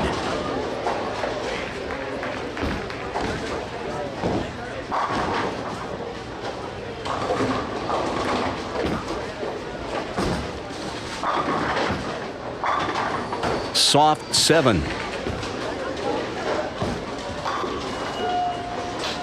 Looked like a pretty good ball.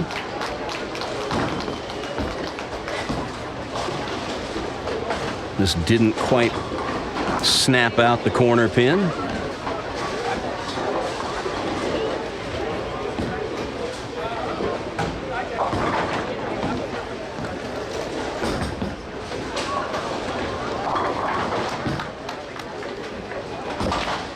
Dawson, another one of the players who flattens out his wrist and throws a straight ball at spares. He doesn't really switch to a plastic or urethane spare ball. He just throws it straight.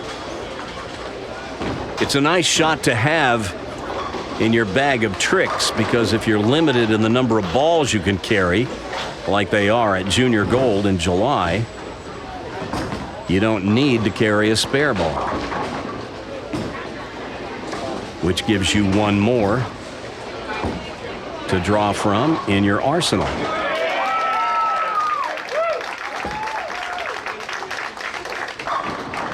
That's a good strike right there, as he finds the line on the left lane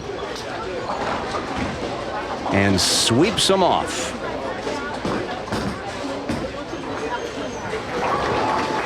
Watch it again.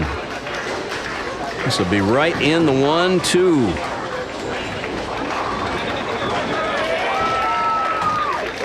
See if we get any kind of reaction out of Dawson. He's another one that won't show you much.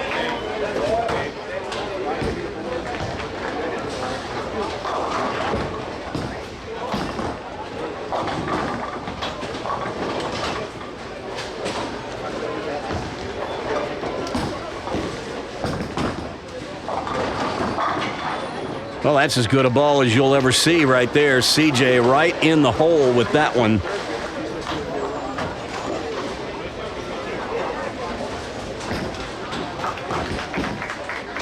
He might have knocked down 20 pins with that ball.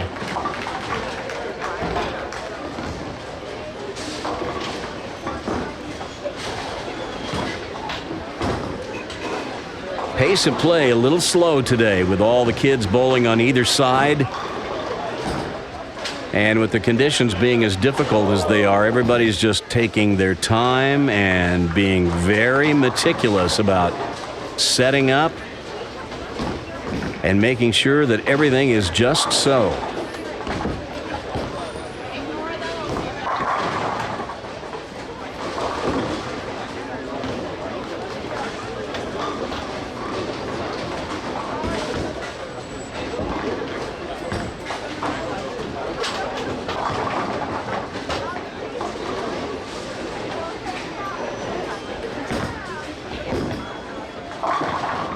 Hooks high. 310, baby split. Here's how you make it. Put the ball on the right side of the 3, let it deflect off into the 10.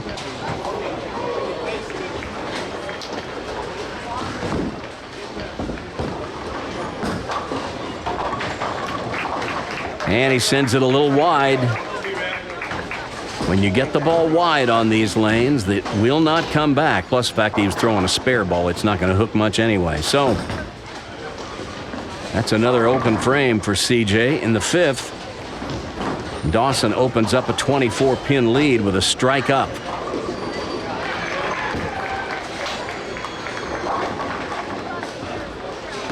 Can extend to 34 if he can put one on the board right here.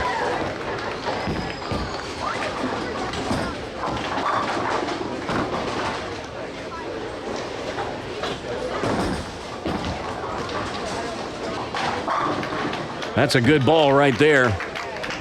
10 back for Dawson. And a well-timed double. We'll watch his footwork.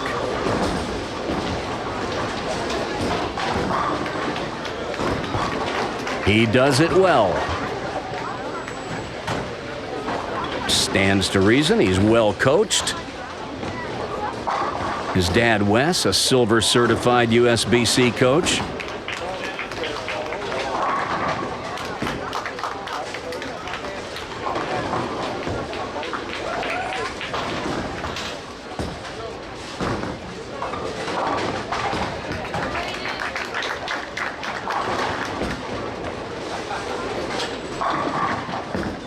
Well, that could have gone. But a soft 7 once again. Here's what a soft 7 looks like. Watch the 4-pin, the second one from the left. It'll go around. There's where the ball enters the pocket. Now look where it leaves the pin deck. To the left of the 8-pin, which causes the 2 to hit the 4 at a different angle and causes the 4-pin to just lay down in the channel.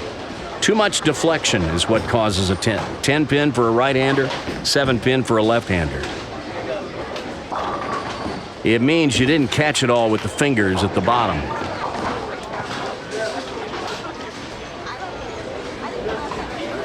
Sometimes people judge a ball based on where it enters the pins. Usually where it leaves the back of the pin deck is going to give you a lot more information about the quality of the shot you threw. That wasn't his best. Looked pretty good, but just not his best.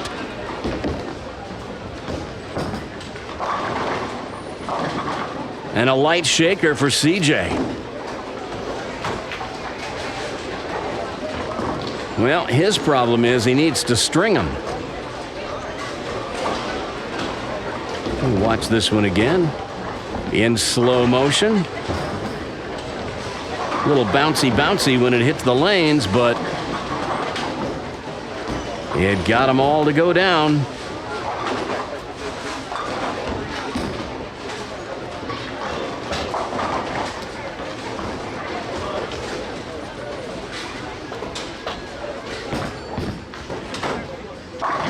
That's what he was looking for, a double. Oh, what he would give to have that 5th frame back. Put a strike up there, and this is a different match.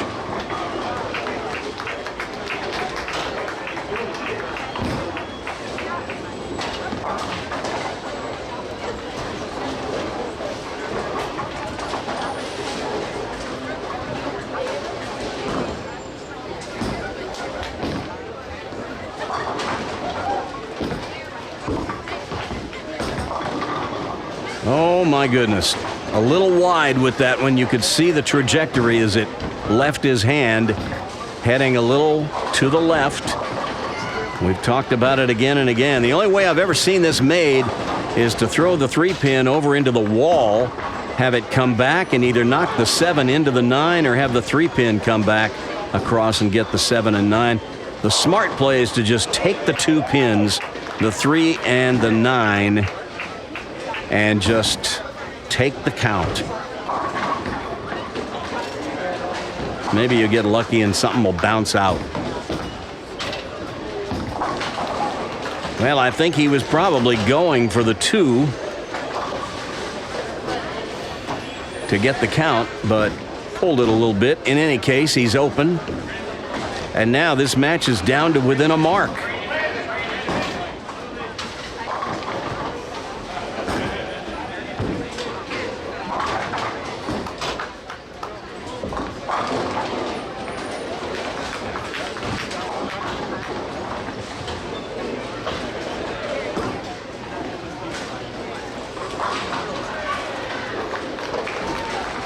Time for Dawson to regroup here and make a quality shot. That's a better one. That's a really good one.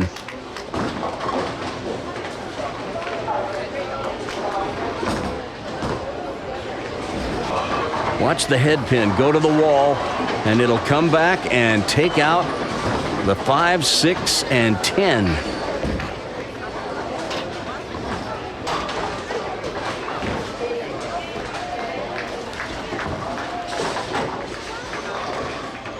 This slow pace can really affect a player's ability to get into a rhythm. I'm surprised they didn't put a buffer pair between each match. They've got enough lanes here. That's 48 lane house.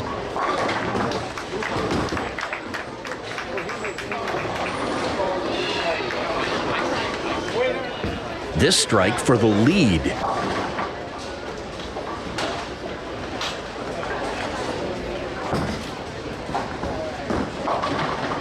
But it doesn't get up. He breaks down the split and leaves just the 10. That could have been disastrous.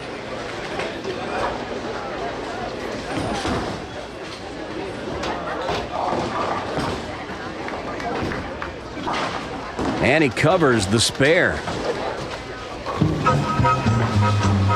Come alive. Well, since we're doing the Pepsi tournament, it only seemed appropriate to celebrate the Prodigy generation. And we're getting a good look at them on the lanes. Here's C.J. Sanders about 12 years ago winning a baseball trophy. These kids are into a lot of sports, some of them. Here he is a couple of years later, showing off, mugging for the camera.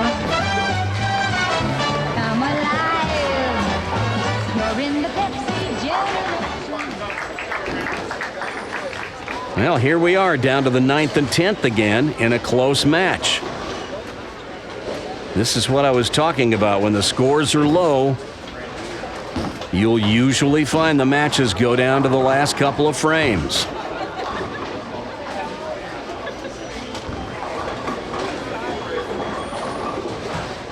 This slow pace would drive some players nuts.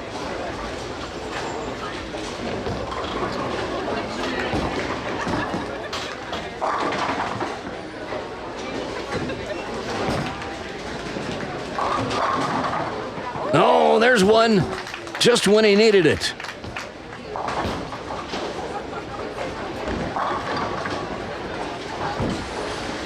Watch the messenger. Here's the head pin. It'll go to the left wall. Watch it. There's where it enters. And now watch the ball. It will deflect to the right, just like Dawson's week 7 deflected left. This is a week 10 is all this is. But because of the speed and the revolutions CJ gets, that head pin is lively coming off the wall, and he gets the strike.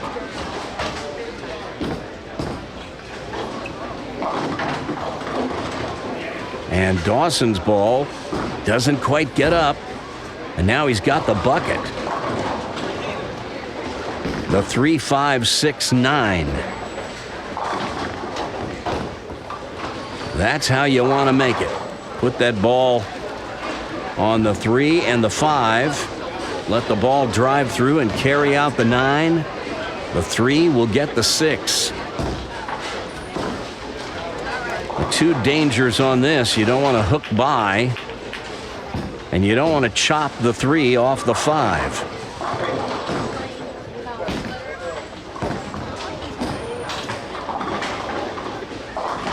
He's not thinking about any of that. He's thinking about making it.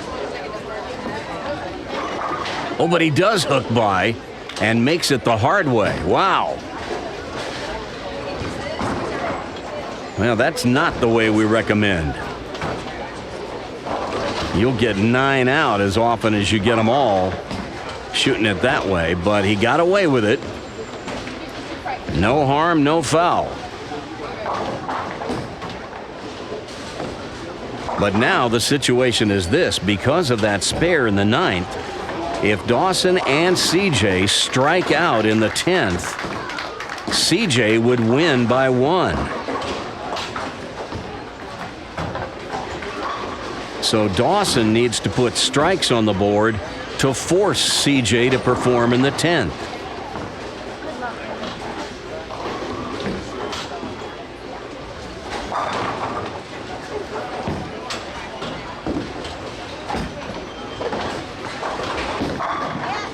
Well, that's as good a strike as you'll see. And in a clutch situation.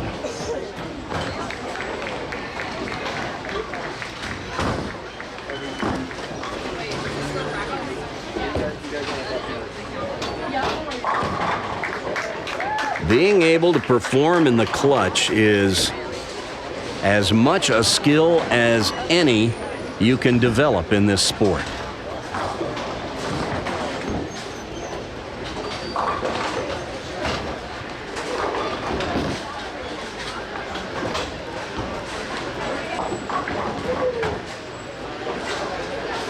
If he strikes here, he forces CJ to double in the 10th.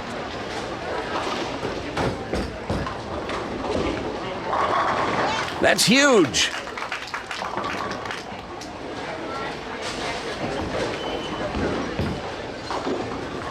All right. CJ is going to need 2 strikes in the 10th. And whatever Dawson gets on this ball, on his fill ball.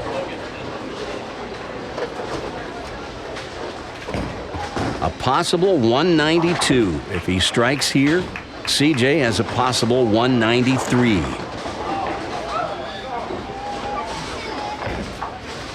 So every pin is critical here.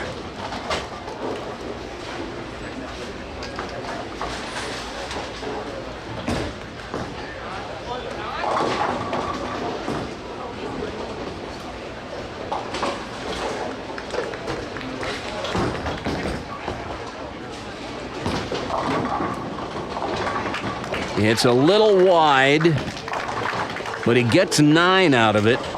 So CJ Sanders must strike on the first ball in the 10th, the second ball in the 10th, and he will need 9 on the third ball in the 10th to win by 1. But he must strike on the first 2, or Dawson is the winner.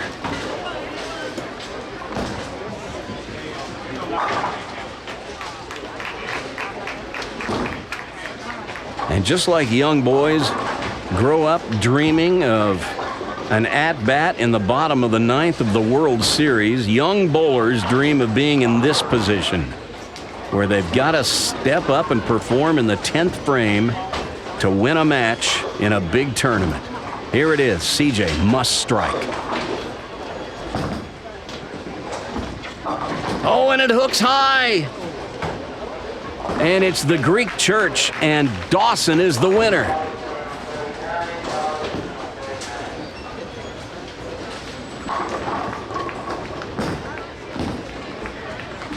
What a way to go out. Well, the final score doesn't make it look all that close, 191 to 159, but you saw it. Came down to the 10th frame. Dawson Stewart moving on to match 2 to face Josh next.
CJ told me that he was thrilled with his performance, and he should be. He got to the final 5 and had ball in hand in the 10th frame with a chance to win. So that's a big step forward for CJ, and he should be pleased. But on this day, it was Dawson Stewart who made the shots to advance to match 2, and now he'll face a proven winner in Josh Donahue. This should be a battle of the heavyweights. Josh has decided to let Dawson start the match on the left lane. Josh apparently wants to finish first.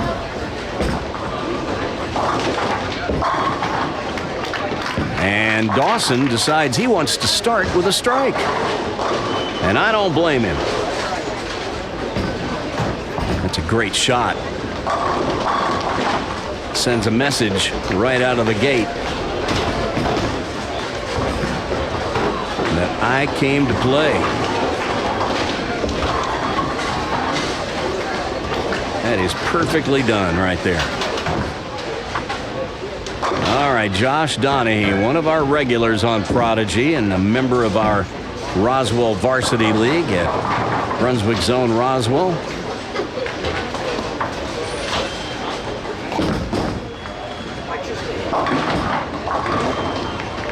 And that breaks a little high.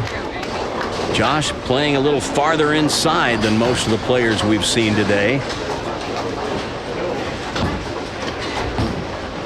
He will take a plastic ball to go at these right side spares. Cross lane at the 610.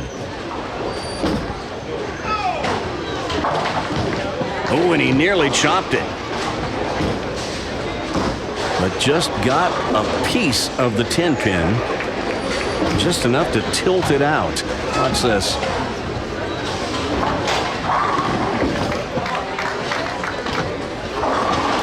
Got enough of it.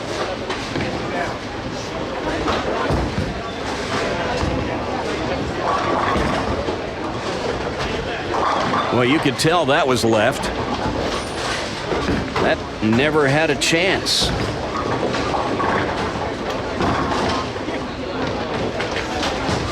Here's how I recommend shooting the 1-3-6-8.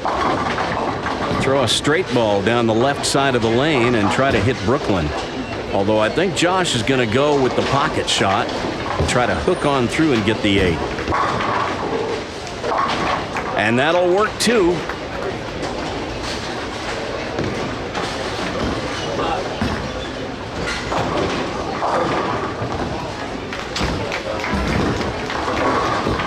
Here's his method. Can't argue with the results.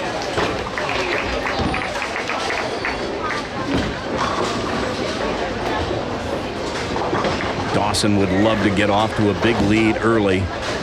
Put a couple more strikes on the board out of the gate.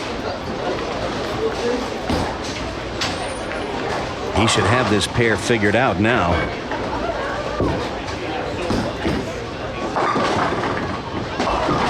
Oh, that didn't look like such a bad ball there. Sent it just slightly to the left, but well, it never got back. Here's how I suggest shooting the 1-3-4-6-7. Now, some players will shoot from the right side of the lane, throw a straight ball, and hit the left side of the head pin and let the ball deflect into the 4-7. Either way will work.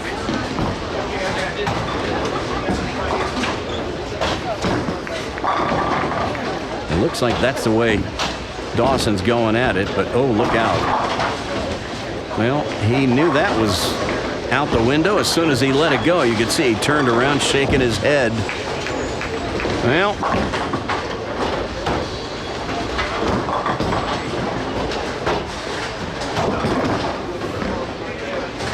what you don't want to do is just lose the pair. I think he was pretty much lined up the last game.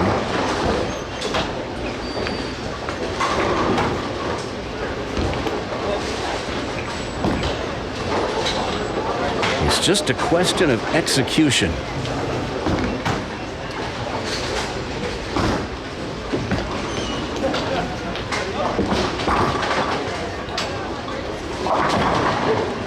Well, that looked like a pretty good shot. And then it just jumped at the end. I think maybe he might have taken a little bit of speed off of that one.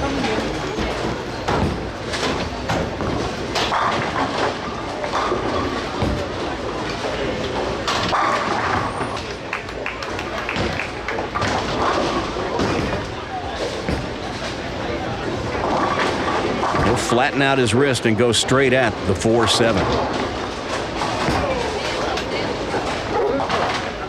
And goes a little too straight. Wide, leaves the 4. And that's back-to-back opens for Dawson.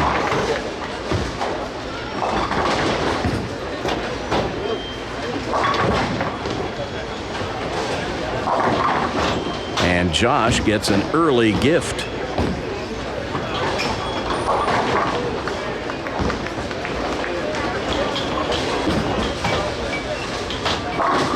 Once again, he doesn't get it out wide enough, but he got away with it.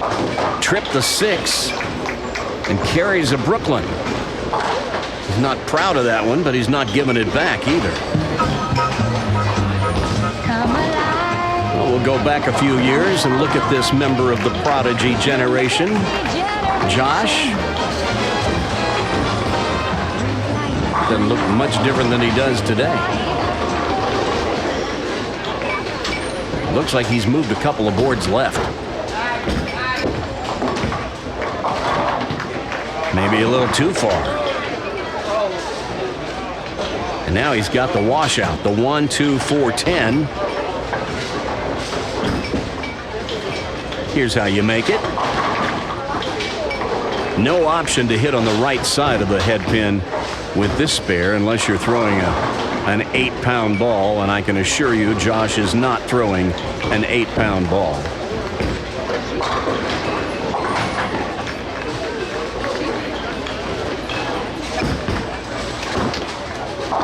That's how you make the washout right there. Great shot.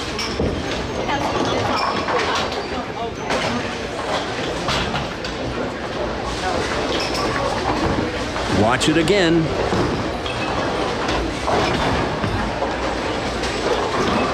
Gets that ball to hook at just the right time, and that head pin goes right into the 10.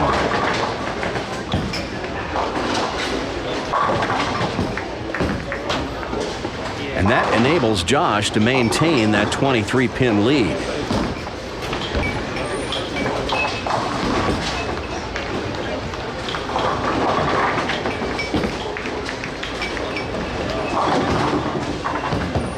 Yeah, Dawson comes up a little thin on the head pin that time.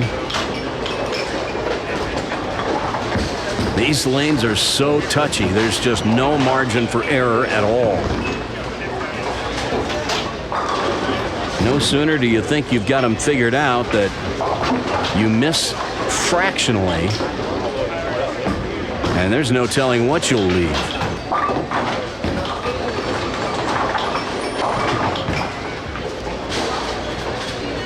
But the 3-pin, a pretty easy spare.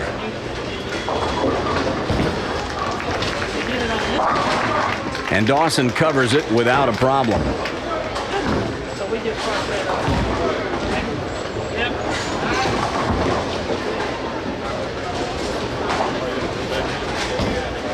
Well, most of the time in match play, when you're down 23 pins, you would be thinking, I've got to string some strikes to catch up. But on this condition, if you can just close your frames, your opponent may just come back to you. But it is so unnatural for a player to think that way, because you don't ever want to count on your opponent backing up. It just so rarely happens. Well, Dawson turned away as soon as that one left his hand. He knew it was out the window. And that's a huge loss in count as he plucks out just 3 pins from the rack. Watch his reaction to this one. And he fist pumps it like as if to say, good shot. A little sarcasm never hurts.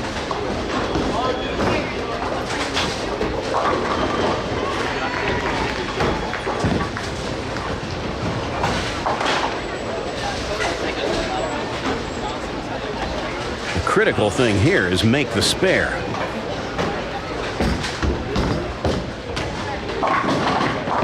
But no. So 9 out, and the lead grows to 41 for Josh.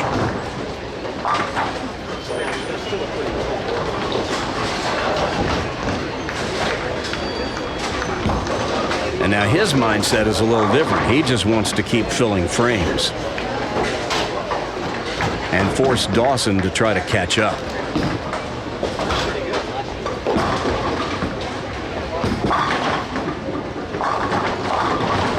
All right. Not the shot he had hoped to throw, but if you're going to miss the head pin, leave an easy spare, the 1-2. They don't get much easier than that for a right-hander.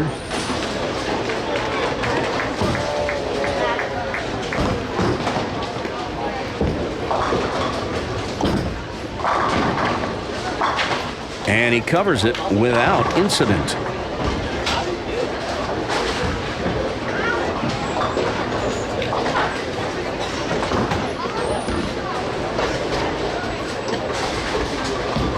Well, a 39-pin lead may seem pretty substantial, and in a lot of cases it is, but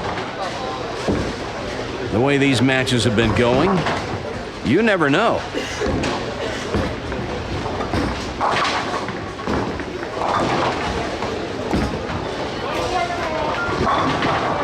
And he gets a Brooklyn to go.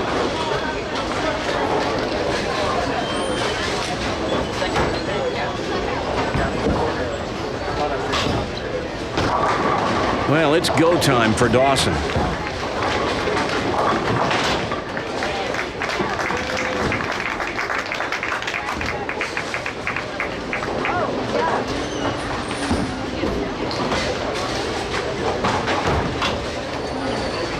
Time to just gut it out. He knows what he's got to do. Just got to make the shot.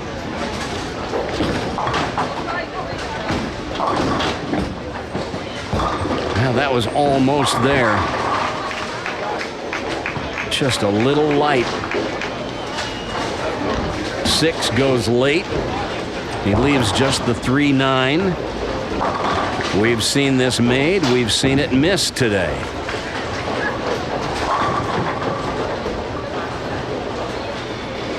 That's how you do it.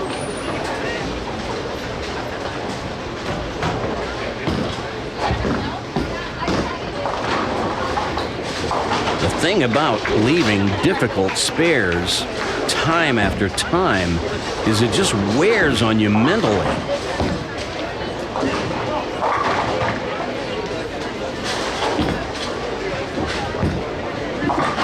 But he covers it, and that's well done.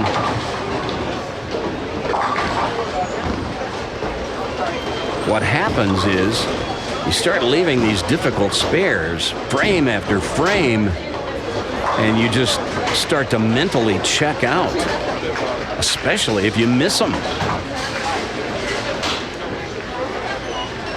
And once you've mentally checked out, I mean, it's over.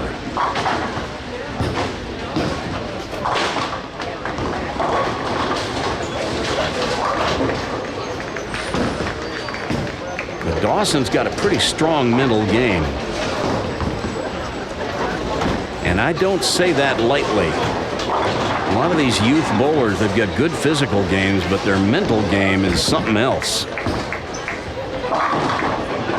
Crosses over.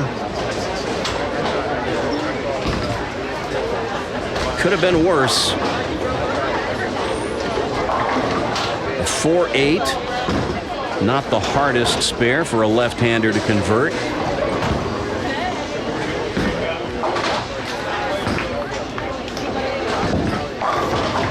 Not as choppable as it would have been if the 7 had remained up. But his problem is it's not a strike.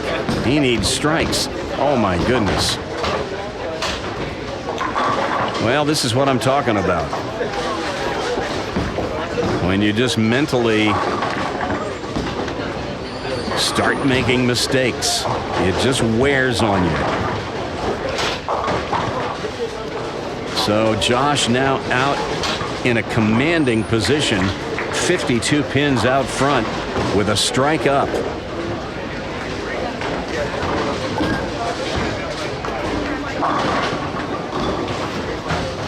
And he almost turned away. He knew that was out the window.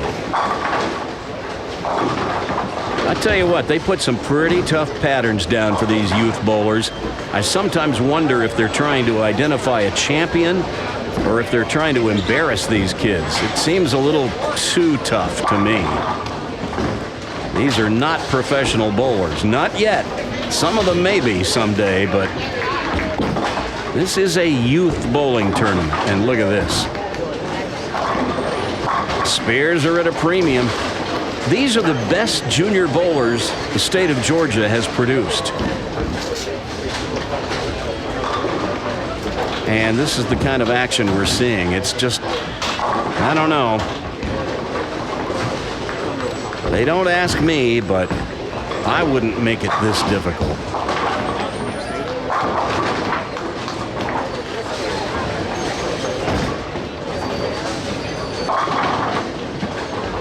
Can't find the pocket. Through the nose, 3-pin, makeable. But heaven knows, we've seen single-pin spares miss today. Nothing is easy on this pattern.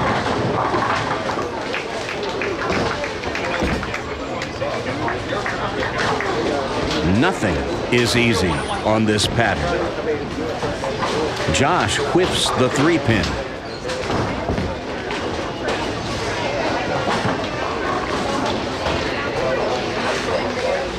I know this much. The parents who are watching this from the stands behind the camera,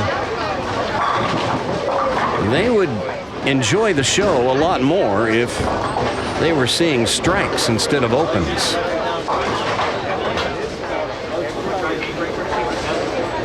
I know it's a bit controversial nowadays, talking about how easy the game of bowling has become on the typical house shot.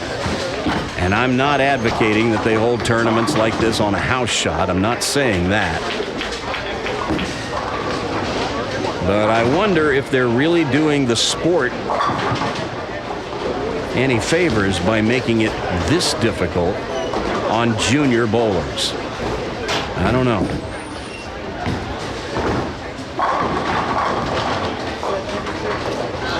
Somebody will emerge the winner, though. That much we can be sure of. But it may be bloody.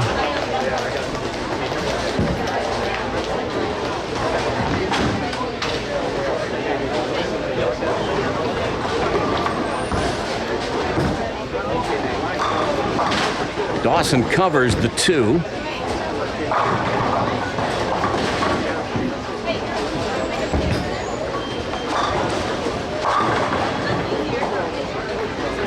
Well, let's figure this out. Dawson can strike out for 162. Josh is going at a 171 pace. So if Dawson does strike out, Josh would need just a couple of marks, and that would do it. But where is Dawson going to come up with 3 strikes in the 9th, 10th, and 11th? We haven't seen anyone throw a turkey today. No one.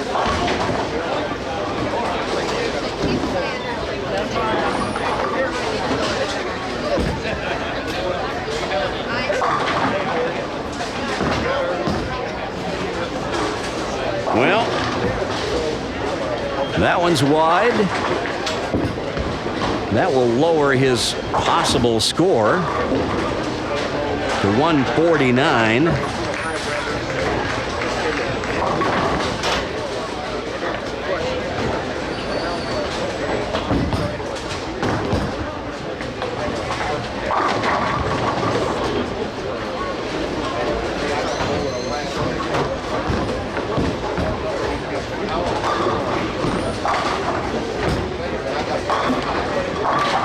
There's a spare.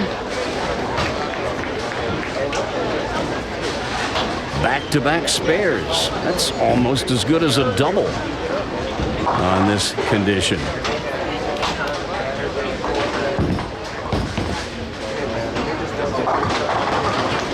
Now Josh can just about put it away here.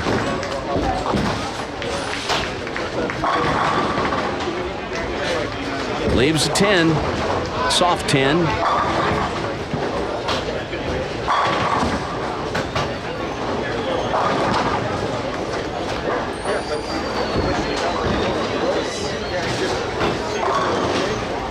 He'll go cross lane at it.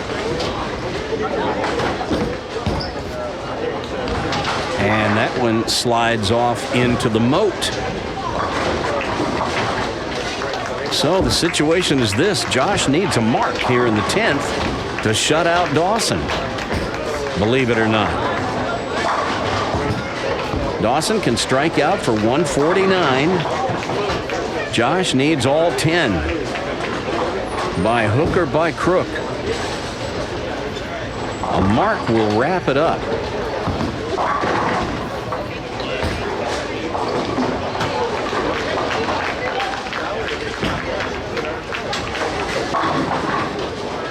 Well, there's 9 of them. He's locked himself into a tie at least.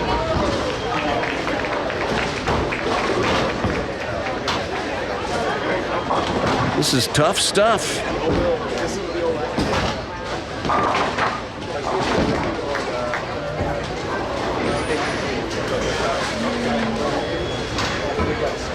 This spare to win.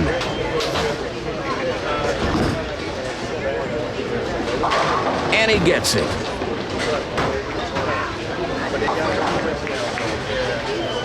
So Josh will be moving on to match 3 to face his good pal, Charlie Bostic.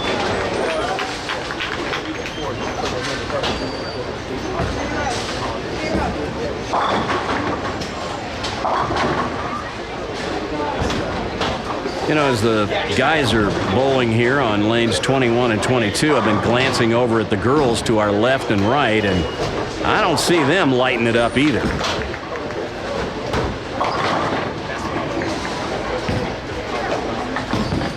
He finishes with 158, and that's enough to move on.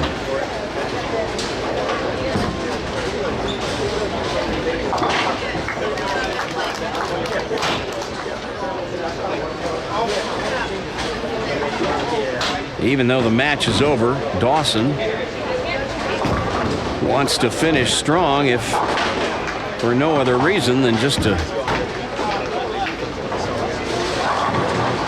satisfy his own ego. You don't want to go out and lay an egg. How about this one? There's a good shot. And you can see from his facial expression, he's like, yes, finally.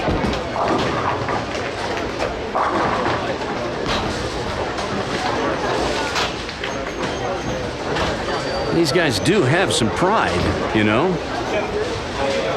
and they're not used to going out and bowling like this. I mean, this guy right here you're looking at, he's the reigning Georgia State Youth Bowler of the Year. I promise he hasn't bowled many 149s in the last year.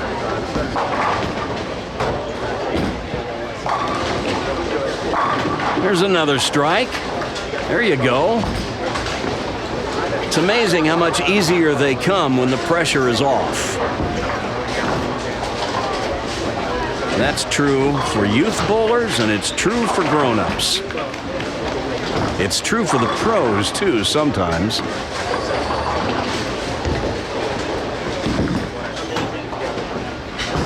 Sometimes you get in a situation where you just start pressing. Or the pressure is so great, you just squeeze it a little bit. And I promise you, the pins know when you're squeezing it. One more for good measure? Well, not quite. So still we haven't seen anybody throw a turkey today.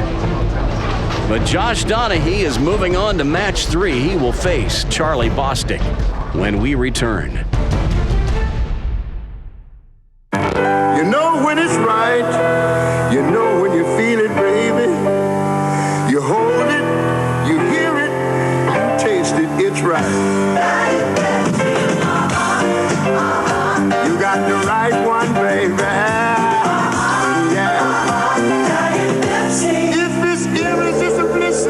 Uncontestably tasteable and intimately wonderful. You got the right one, baby. You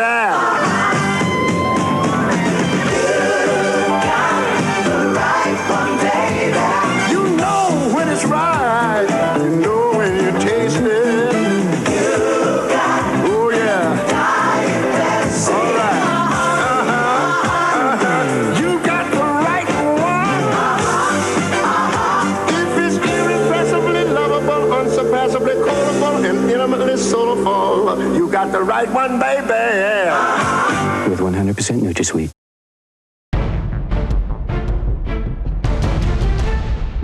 A tough match on a tough condition, and the final score was 4-3. 4 opens for Dawson, 3 for Josh, and 3 was the winner, barely. When the scoring environment is this demanding, spares come at a premium and spell the difference between victory and defeat. So, although it wasn't pretty, Josh moves forward to match 3, where he'll face his good friend Charles Bostic. Charlie won the Pepsi tournament last year in the U15 boys division. This is his first year bowling U20, and here he is in the championship round once again. But these 2 players first have to get past this match if they want to bowl for the title.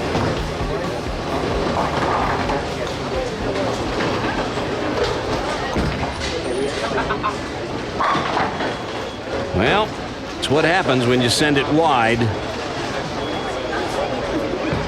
So Josh has the fence. 1, 2, 4, 7. Throw a hook ball over at the Brooklyn side. The ball should take out all 4 pins.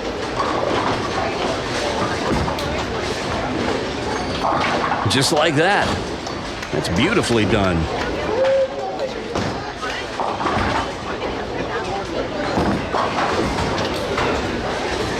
Watch it a second time.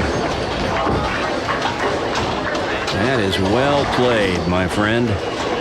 All right, our first look at Charlie today. He will play up the right side of the lane. Well, he actually moved in a little bit from where we saw him earlier. He's right in the track area.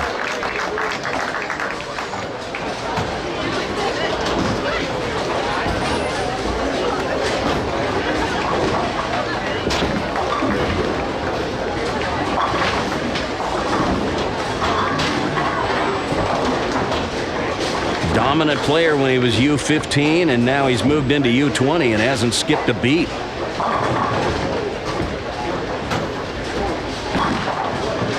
However, that one was just a bit outside. Thank you, Bob Euchre.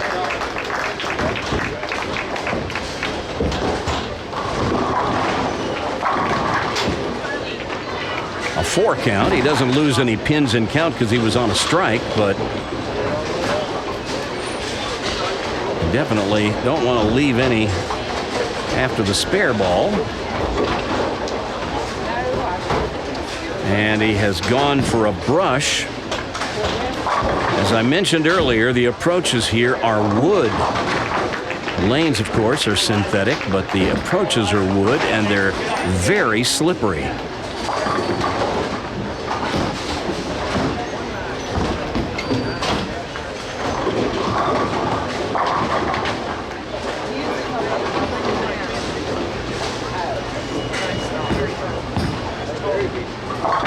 And it comes up high and leaves the 3, so he's open in the second. Well, the marks come, the marks go. We're seeing them go a little too often today.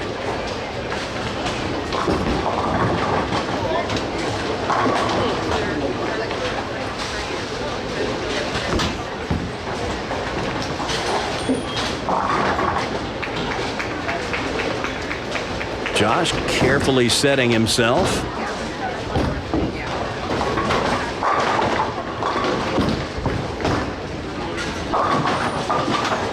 And that pin action there made this a little easier. The 3-6-10 considerably easier than the 3-6-9-10. Just put the ball over on the right side of the 3 and you should have no problem with this one. And he makes his job a little easier by shooting it from the left side. That's how it's done.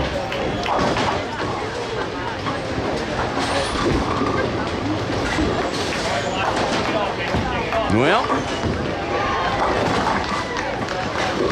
these two bowl league together. They're not on the same team. They bowl against each other, but they're good friends, and they've been bowling adversaries many, many times. And just as Josh was about to go, something he caught out of the corner of his eye was enough to cause him to reset.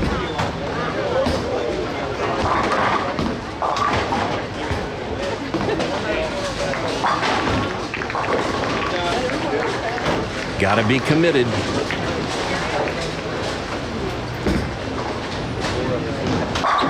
And that looked like he was pretty committed that time. Great shot.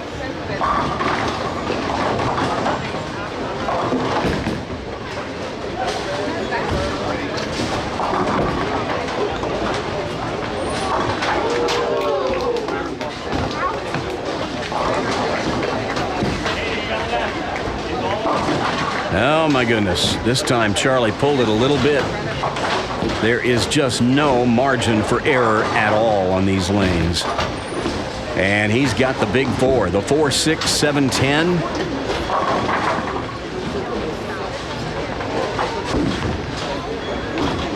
Even the PBA players have only made this once on TV. Walter Ray Williams in Atlanta.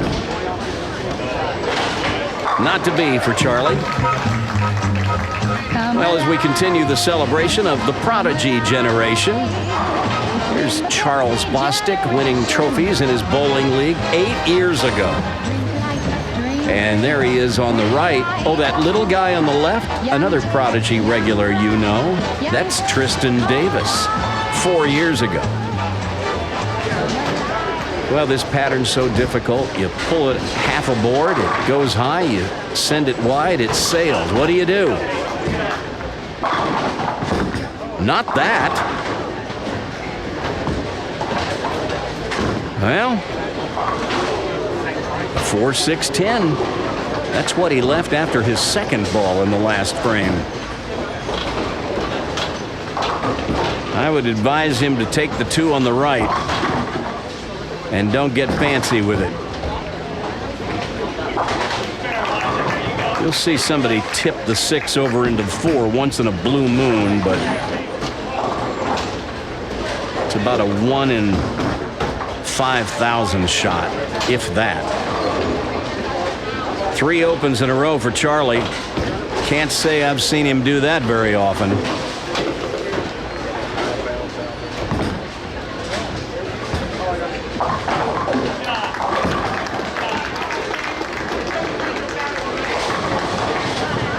When Josh was a U15, he had a top 10 finish at Junior Gold one year. This kid can really bowl.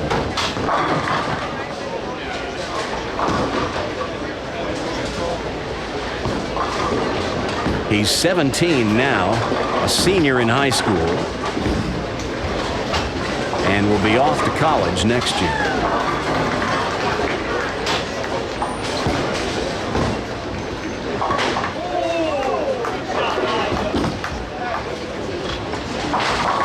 Covers the 10. And when your opponent is struggling like Charlie is, that's what you got to do if you're Josh. Just keep filling your frames.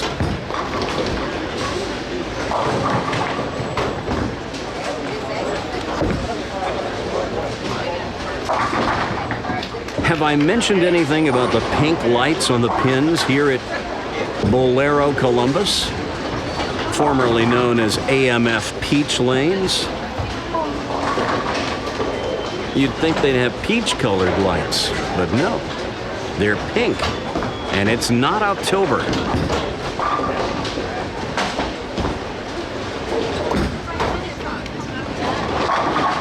Brooklyn, at least he leaves an easy spare, but we've seen a 5-pin miss today, so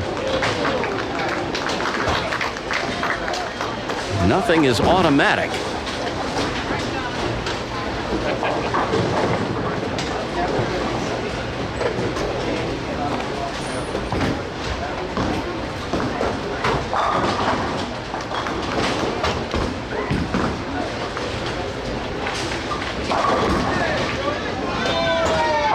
There's a conversion of the 5-pin.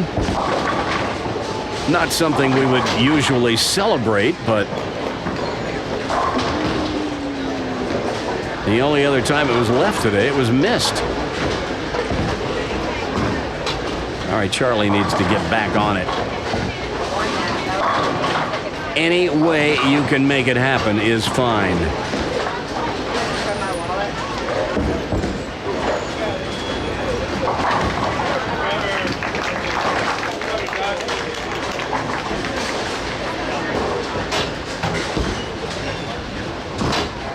Charlie is right in that in-between zone, playing in the track area. The players we've seen have the most success are either playing up about 7, parallel to the boards, or they're deep inside.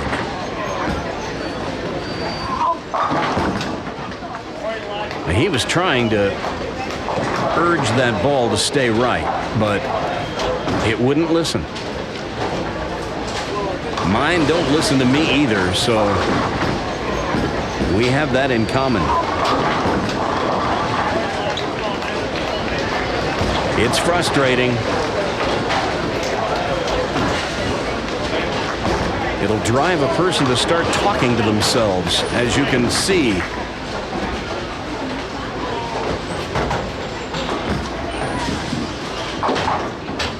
But that's back-to-back marks for Charlie. And that's progress.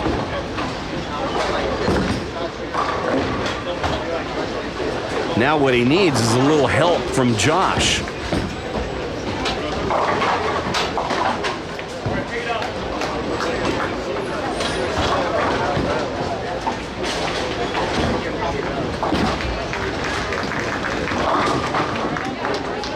And he almost trips the 6 on a Brooklyn, but that 6 is just laughing at him.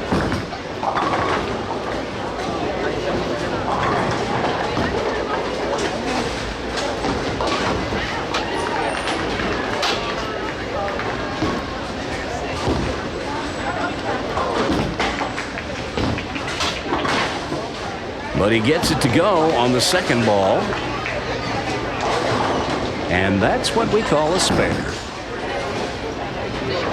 Well, Josh clean through 6 frames. That would have him ahead of most players in the field, I guarantee you. And then you back it up with a strike. And that's how it's done right there. We'll watch that again in split screen. Watch his reaction. We get a little subdued fist pump.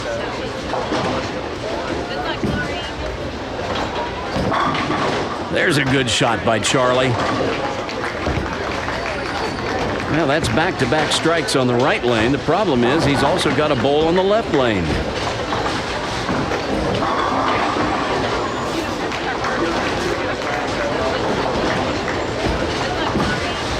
See if he has any reaction to that.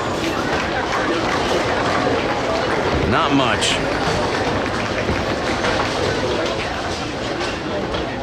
He knows this is the critical one here. And he gets it. So that cuts Josh's lead down to 21.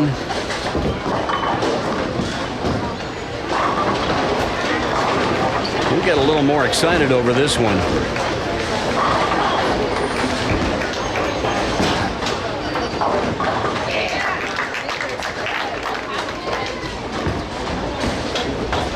Josh exhales after taking a deep breath. Down to the closing frames, and a 21-pin lead is really nothing.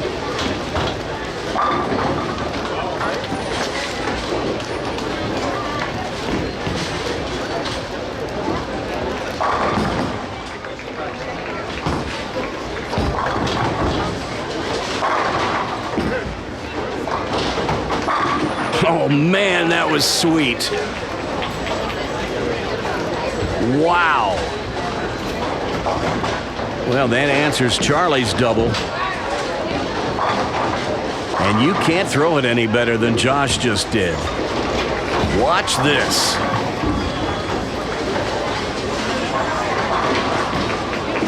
Clone this one. That is 10 back.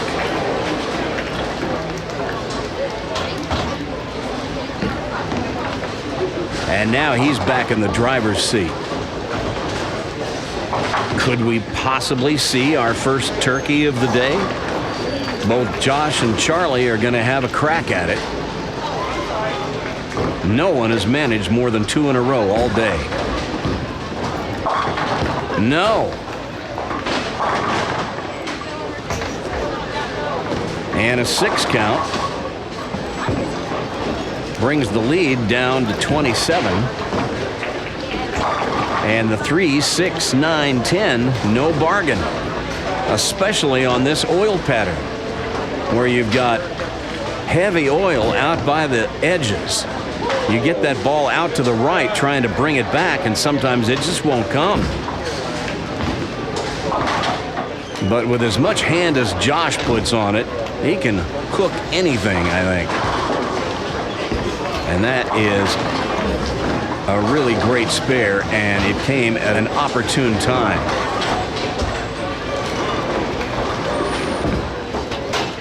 All right, Charlie needs to keep this string going.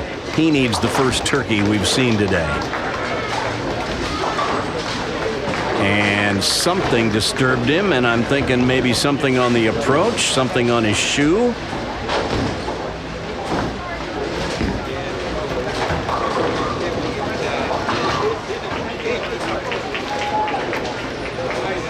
He didn't go for his brush.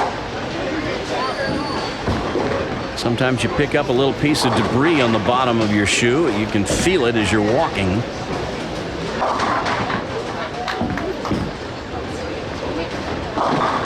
Oh, that was close. But it didn't quite get up. We still haven't seen a turkey today. It's the 258. And that's how you make it. Charlie cannot afford an open.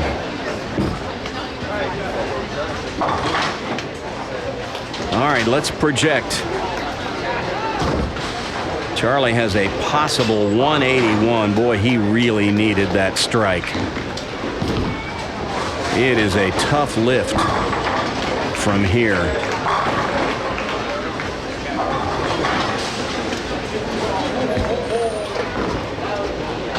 Josh can win without a mark, even if Charlie strikes out.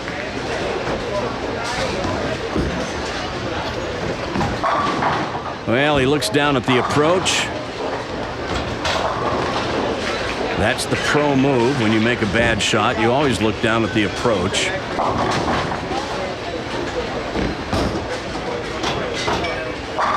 But he knows this one just slipped away. Those 3 opens in a row in the 2nd, 3rd, and 4th frames did him in. There just aren't strikes to be strung today.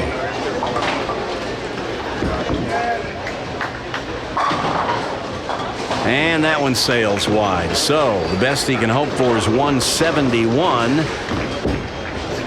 Josh has that if he doesn't show up for the 10th.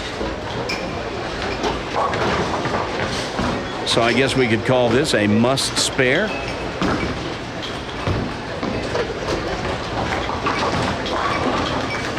Charlie would have to make this, and Josh would have to foul twice. Not likely.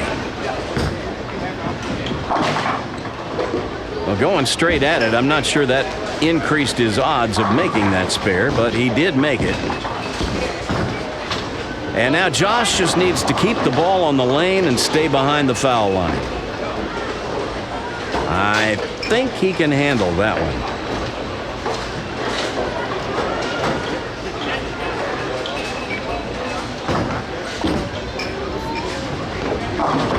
And there's a winner.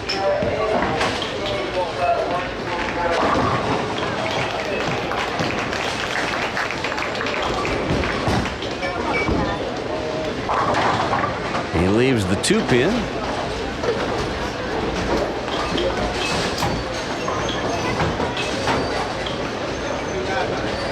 These kids take pride in the way they bowl, so he won't throw this one away. He'll go ahead and try to make it, fill up the frame.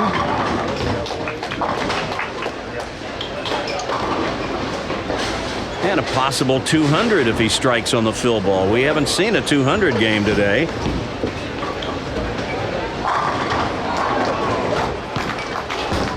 I think some of these kids could have shot 200 if we'd given them enough frames.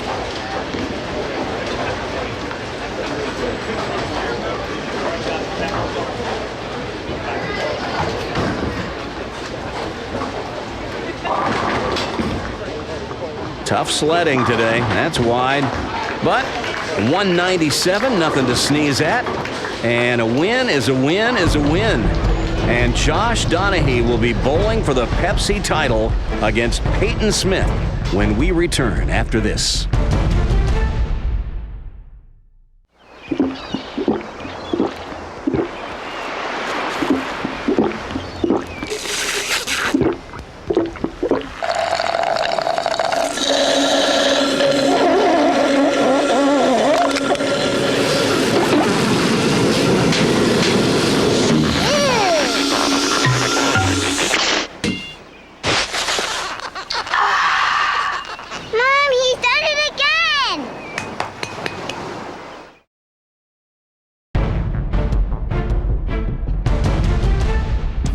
That had to be a frustrating match for Charlie. He just couldn't quite seem to get out of neutral. And like all the previous bowlers we've seen today on Prodigy, Charlie wasn't able to string strikes when he needed to. So Charles Bostic's reign as a Pepsi champion comes to an end, and he won't get to win both the U15 and U20 boys titles in consecutive years. Instead, it's Josh Donahue who made the critical shots when he needed them in that semifinal match. And now Josh is moving on to the championship match, where he'll face perhaps the most feared youth bowler in the state of Georgia. Peyton Smith was the only player in the field to shoot over 600 in round 2 today. And his 242 in the first game this morning put him in first place, a position he has not relinquished. These two players are one game away from claiming the title of Georgia State Pepsi Tournament U20 Boys Champion for 2018. They bowled 6 games of qualifying, round 1. The top 10% moved on to the finals today, where they bowled 3 games to get to the stepladder.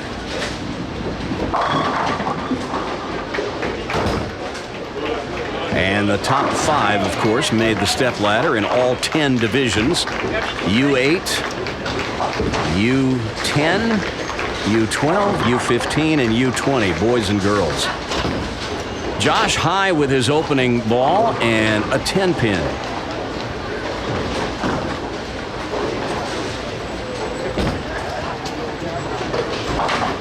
And he covers it.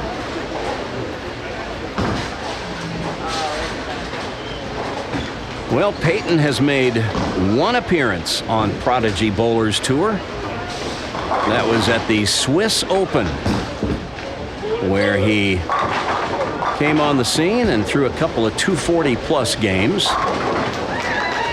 and never broke a sweat and looked like a machine.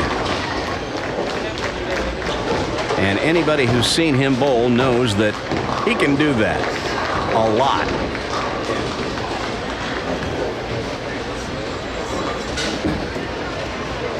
Fell a little off balance that time.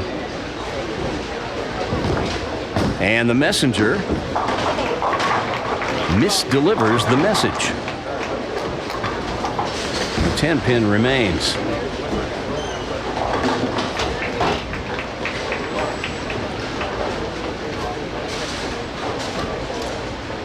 Good shot, though. Peyton, another one of the players that doesn't use a spare ball most of the time. He just goes straight at him, flattens out his wrist, comes right up the back of the ball. And that 10-pin slides out in front of the rake, so they'll have to send somebody down to fetch that one.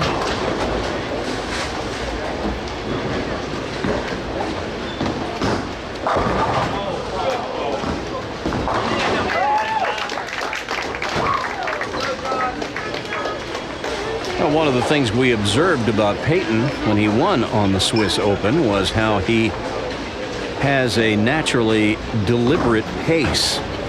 He is in no hurry. So I would think that the pace of play today would suit him.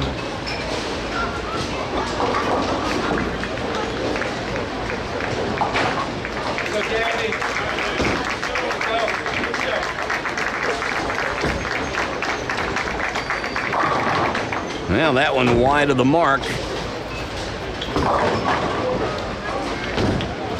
And now we're going to get one of the workers from the bowling center to head down and clear the deadwood on lane 22. And that'll give us an opportunity to go back and look at Peyton through the years as we celebrate the prodigy generation. There he is when he was first getting started bowling in 2009 and 2010. And here he is at his first state tournament. My goodness. Could you do that when you first started bowling? I'm not sure I could do that now.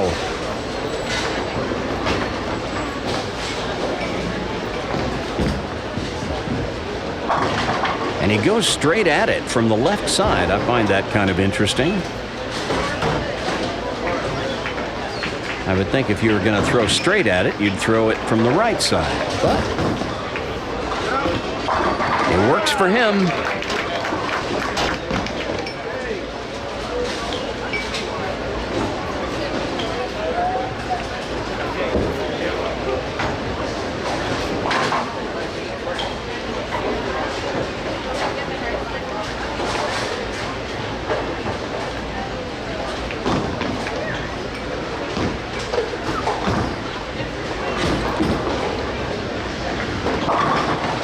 Well, another one high. And Josh leaves the 6-10.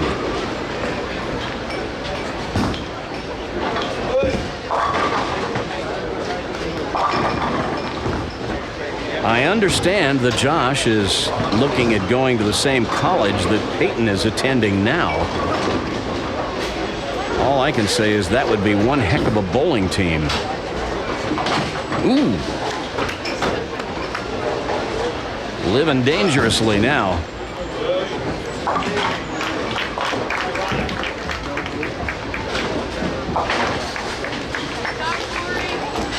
He takes the spare.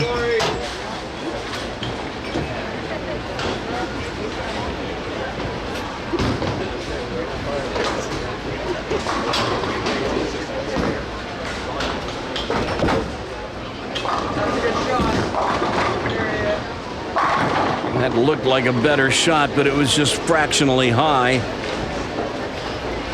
And chopped the 5 right back off the 9. The old stone 9.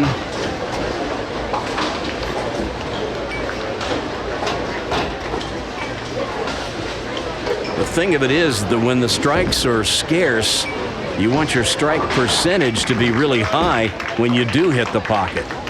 You may not get many opportunities. You hate to see one get away like that.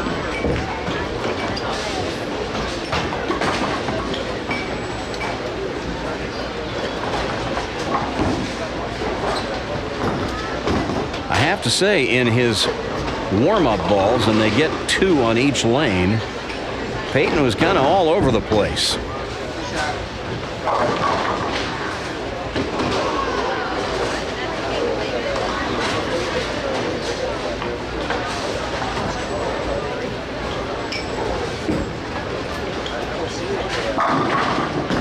But that's a good place to be right there. Right in the hole. See you later, Pins. Takes that backward step like Pete Weber. Norm Duke does it sometimes. And he's got that ball so close to his ankle at release to maximize his leverage. Solid ball.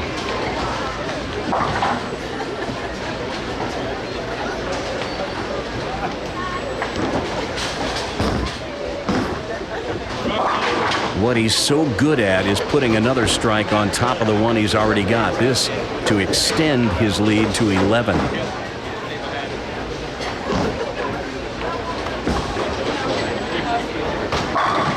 And there it is.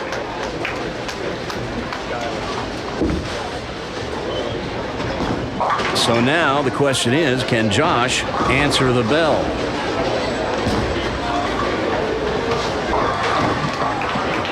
You don't want to give this guy a free run. He will run away and hide.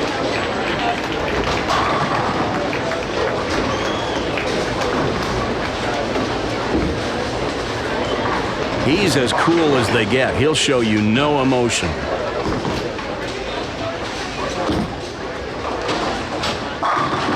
Well, there's a solid strike.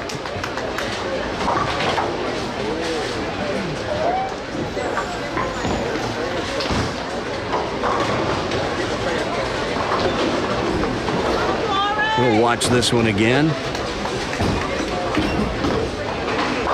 Josh always in perfect balance at the line. He sticks the landing every time.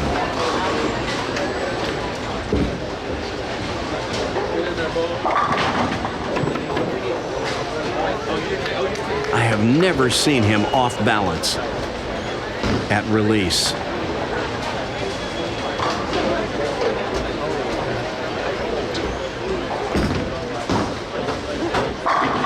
And that's as good as you can do right there. There's the double that he needed to answer Peyton.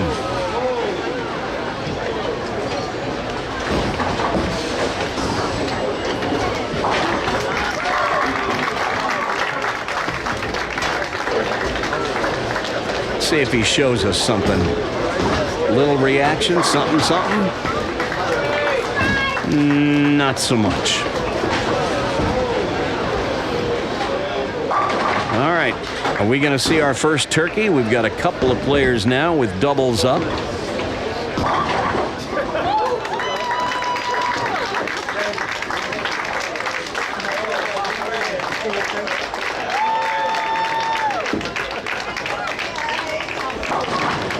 Not to be. The applause you hear, I think we just had a winner in the U20 girls to our left.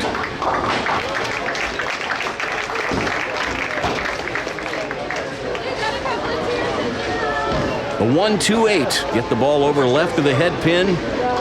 The 2 will take out the 8. I have seen balls hit left on the head pin like that, and the 2 misses the 8. It's rare, but it does happen occasionally.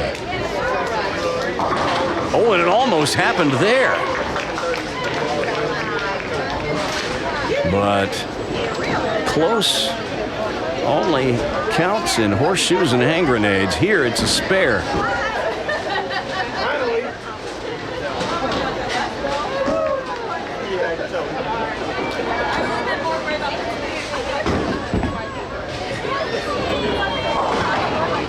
Oh, we're 5 frames into this match, and there hasn't been an open frame. That's a breath of fresh air. Might have something to do with the caliber of the bowlers, too.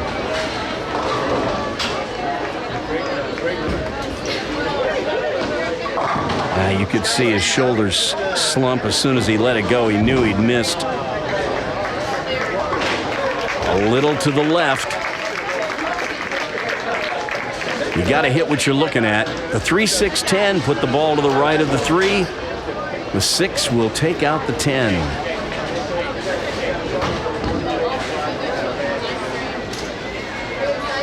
This guy will throw it straight at this.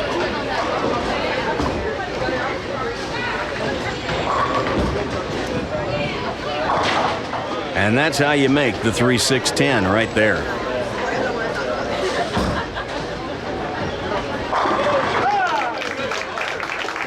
Well, we're fortunate in Georgia, especially in the Atlanta area, to have so many youth tournaments.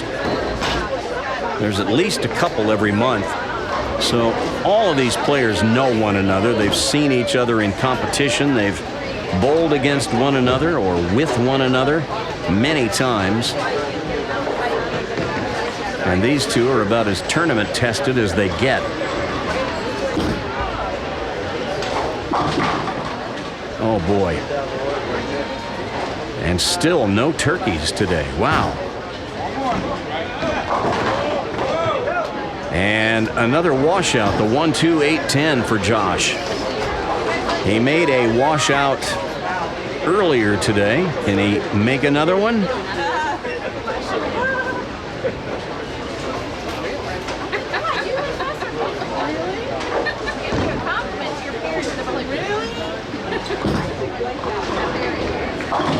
Not this time.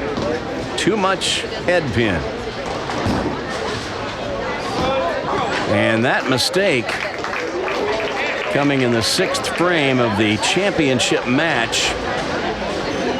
Not the time you want to start handing gifts to Peyton Smith. I can tell you that. That'll get his attention right quick.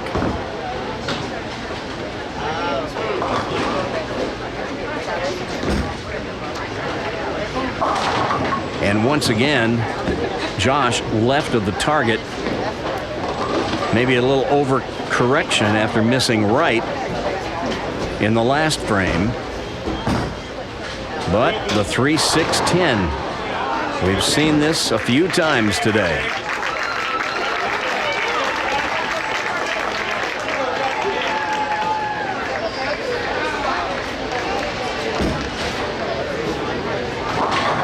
And another good conversion.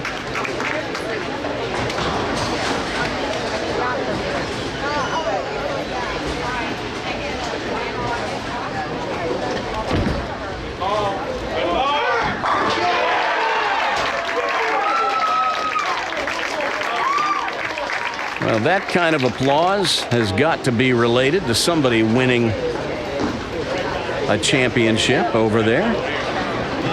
I think that strike you just heard may have been the one thrown by Josh Collins a while ago. This match going on at the same time, the one you saw earlier. All right, there's a strike for Peyton in the 7th.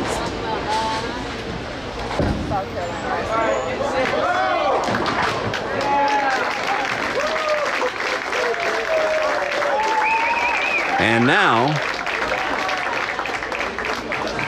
Peyton has a chance to put a little separation between himself and Josh. Here's that strike he just threw. Peyton playing considerably more inside than anybody else we've seen today.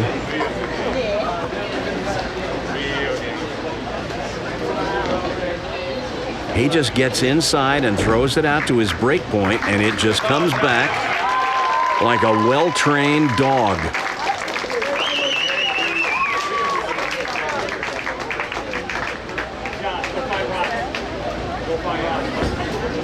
Here spot, and obediently it comes right back.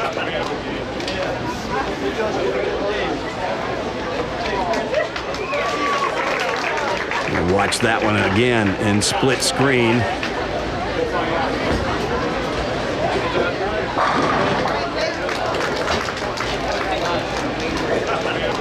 Okay, a little hand clap. That's about the most you're going to get out of Peyton.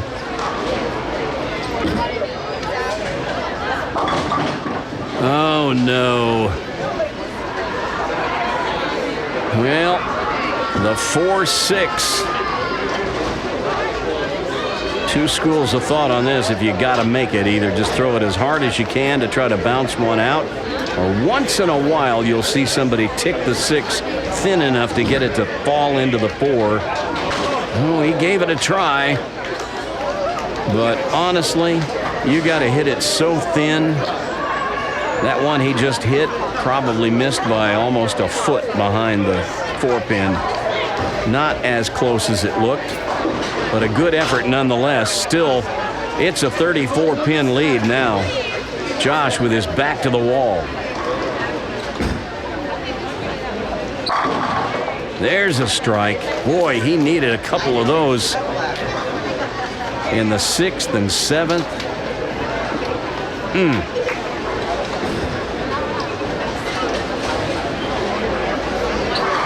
That's how it's done, though, right there.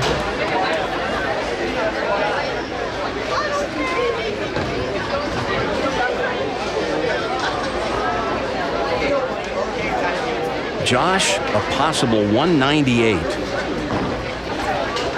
Peyton going at a 212 pace.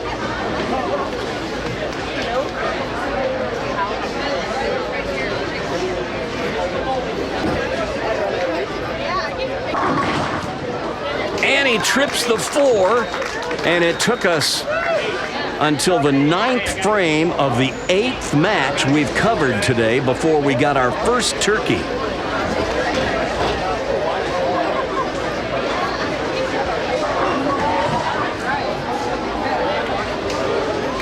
That's how you trip the 4.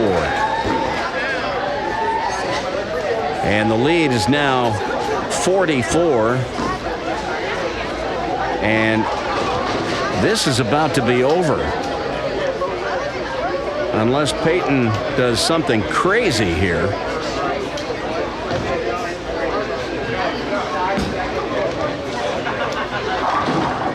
Well, not his best, but it's a strike. And that strike is the winning ball. Something tells me he would have liked to have won with a better shot.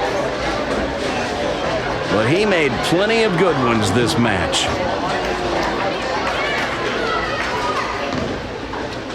And you are looking at your 2018 Georgia State Pepsi Tournament U20 Boys champion, Peyton Smith. And he put on a clinic this match. Not an open to be found anywhere on the card.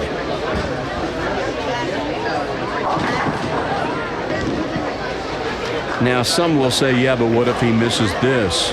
It's not an open if you miss on the fill ball, because he's already put a mark up in the 10th. But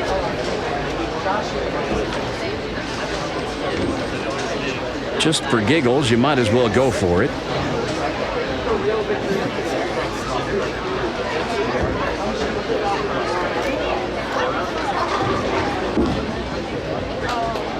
One time.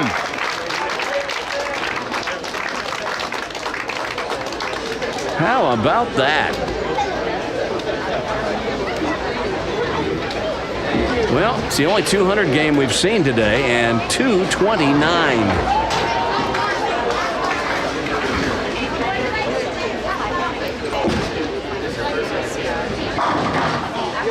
Josh leaves the 10-pin, but it does not matter.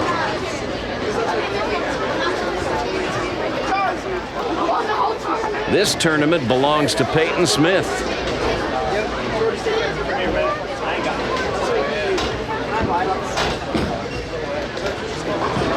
And that one slides off into the gutter, but it's Peyton's day today. And it's a whole new generation. It's the prodigy generation today. And Peyton Smith will sign the coveted trophy pin next.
Well, it took until the 9th frame of the championship match in the U20 boys before we saw anybody string more than 2 strikes in these step ladders today. But Peyton seemed as close to locked in as you're gonna get on this demanding oil pattern. Josh Donahue bowled great in the first half of the match, but the Peyton tide just kept rolling in. So it's Peyton Smith, who is your 2018 Georgia State Pepsi Tournament champion in the U20 Boys Division. And congratulations to all 5 of our finalists. They all won Smart Scholarship Awards. C.J. Sanders took $328 for 5th place. Dawson Stewart received $411 for 4th. Charlie Bostic will see a deposit of $575 made into his Smart account. Josh Donahue gets an $821 Smart Scholarship. And for winning the Pepsi tournament, Peyton Smith receives a Smart Scholarship Award of $1,149. And in addition to all that scholarship money, Peyton also gets to sign the coveted trophy pin.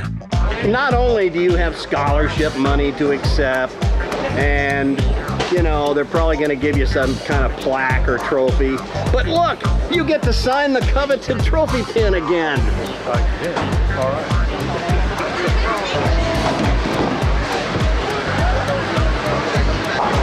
And that was a machine-like performance. 10th frame, man. Yeah, it was good. Hey, you bowled great. As usual. We've seen this out of you before. No one is surprised. But you are fun to watch. Well, congratulations. I appreciate it. The tournament director of the Georgia State Pepsi Tournament is Kevin DeMuzio, whose cooperation was essential in us being able to bring you these matches today on Prodigy Bowlers Tour. This is Coach Randy. We're taking another week off this Saturday. There'll be no Prodigy taping on Saturday, April 28th, 2018. We'll be back recording our next Prodigy Bowlers Tour event on Saturday, May 5th, 2018 at our usual home center, Brunswick Zone Roswell in Roswell, Georgia. That wraps up our coverage of the 2018 Georgia Pepsi Tournament. So long from Columbus.